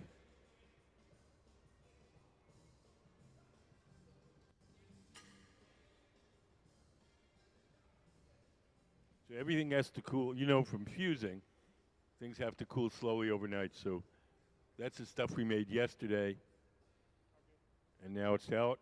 The stuff we're making today goes into that big black oven on the right side, and it'll be out tomorrow.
So we're going to make a base for one of the sculptures. It's going to be similar to this here, except it's going to be green. And there's the bubble to start it. Everything that all glass looks orange when it's hot. The orange color you're seeing is the glow from the heat, not the color of the glass. So it's going to be this green right here. But it's not going to look like that until it cools off.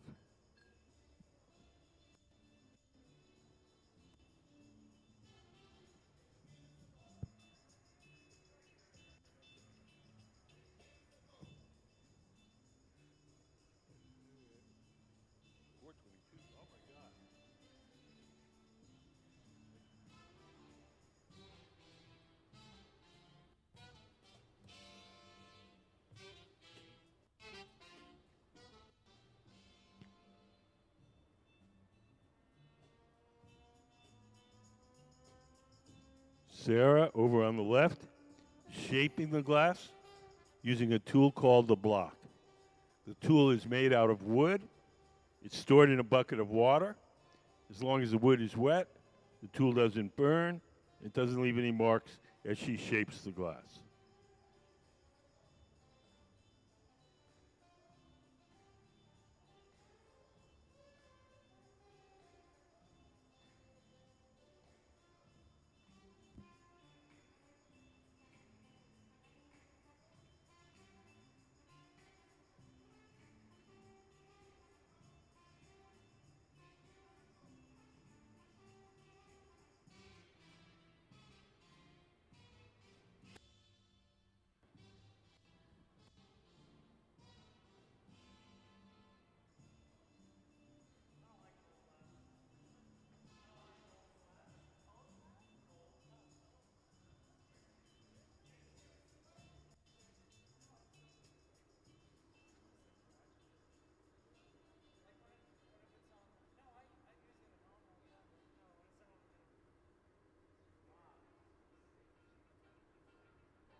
So we're making a base for one of our guest artist sculptures.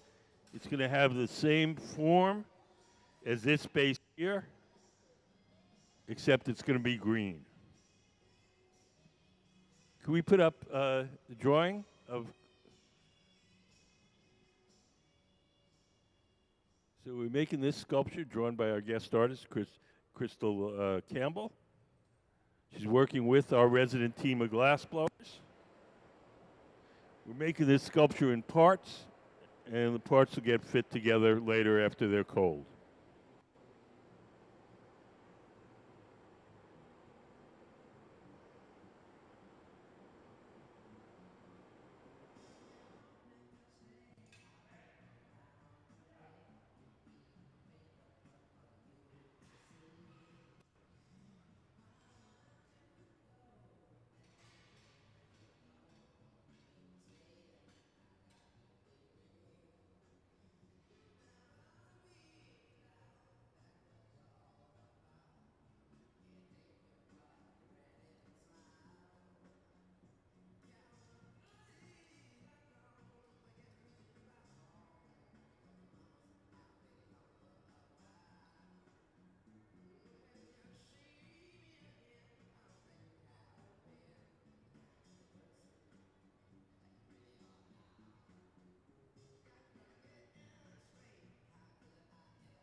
So the color is distorted by the heat.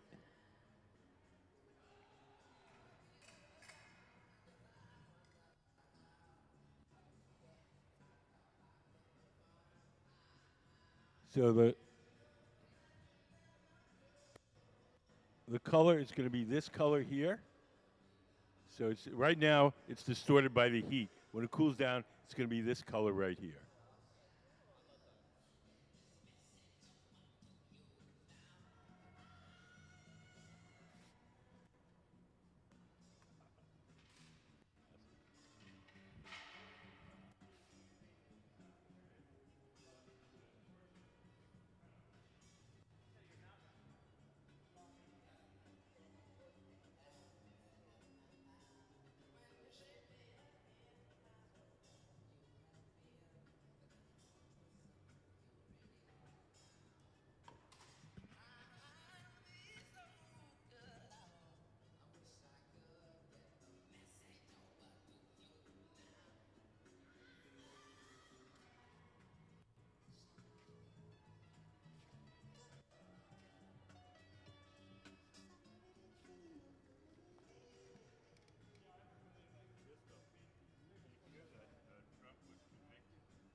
So we're going to hold the wooden paddle against the bottom.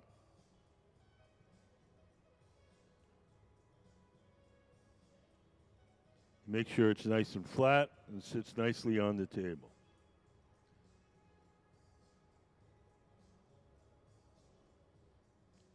So this is the base for one of Crystal Campbell's sculptures.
Over on the right, Sarah is putting on some protective clothing. She's going to carry the finished base to our annealing oven. When she grabs that base, it'll be hard. And we'll put it in the annealer, the big black oven, where it'll be cooled slowly overnight.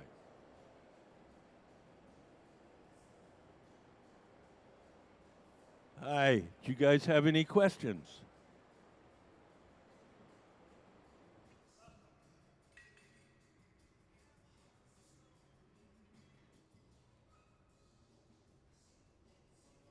So in order to get the glass off the metal rod, we're going to drip some water on the joint between the metal rod and the glass object itself. The water will crack that joint, and then just a light tap will release it.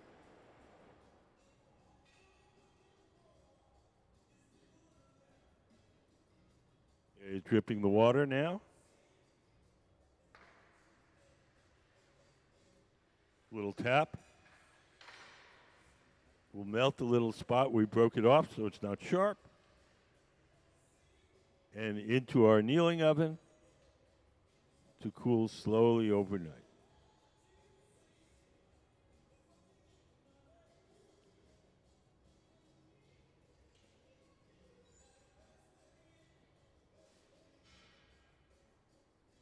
Gabe, is that it?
So we're going to test some of these wire cage sculptures that Ms. Campbell has created. She made these wire frames. We're going to drop a glass bubble inside the wire frame and blow. You can see some similar types of glasswork by Chris Day in our exhibit, The Two-Way Mirror. There's another artist working the same kind of vein of these wire cages and glass blown into them.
So over on the left, Sarah's preparing the bubble to go into one of these wire cages.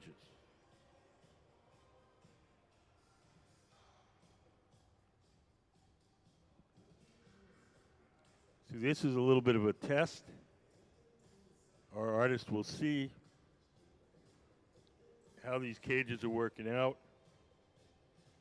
It will go into it in earnest tomorrow.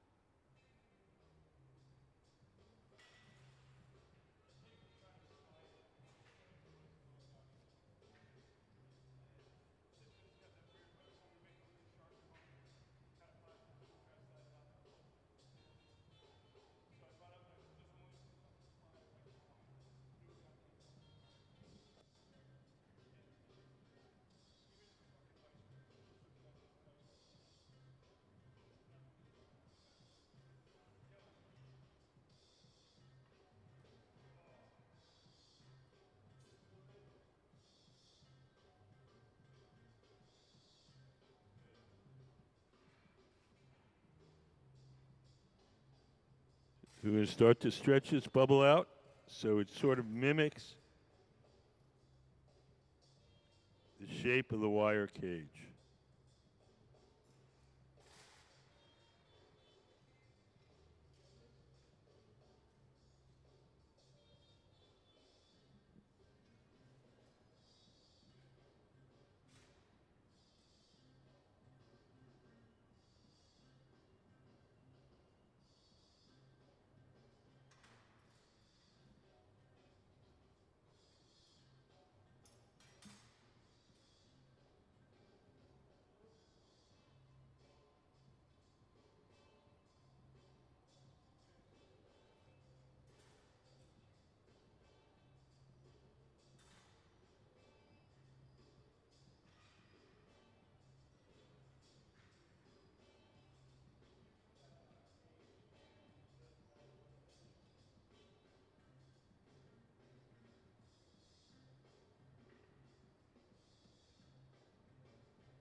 So Gabe, seated to the left, is blowing as Ben shapes the bubble with the wet newspaper pad.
When we blow something like this, we try to make the shape as close as possible to the cage that we're going to blow into. So it's kind of almost there when we start.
We'll take a wet file and score the glass where we want it to break. We'll tap, release it, and we'll melt the edges where we broke it off so they're not sharp. And into our annealer to cool slowly overnight.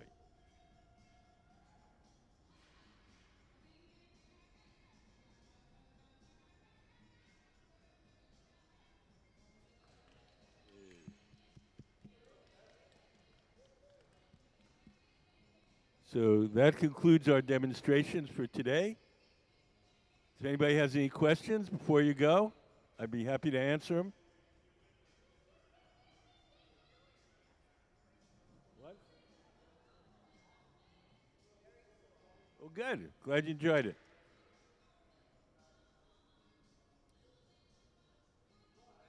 Thanks for coming in.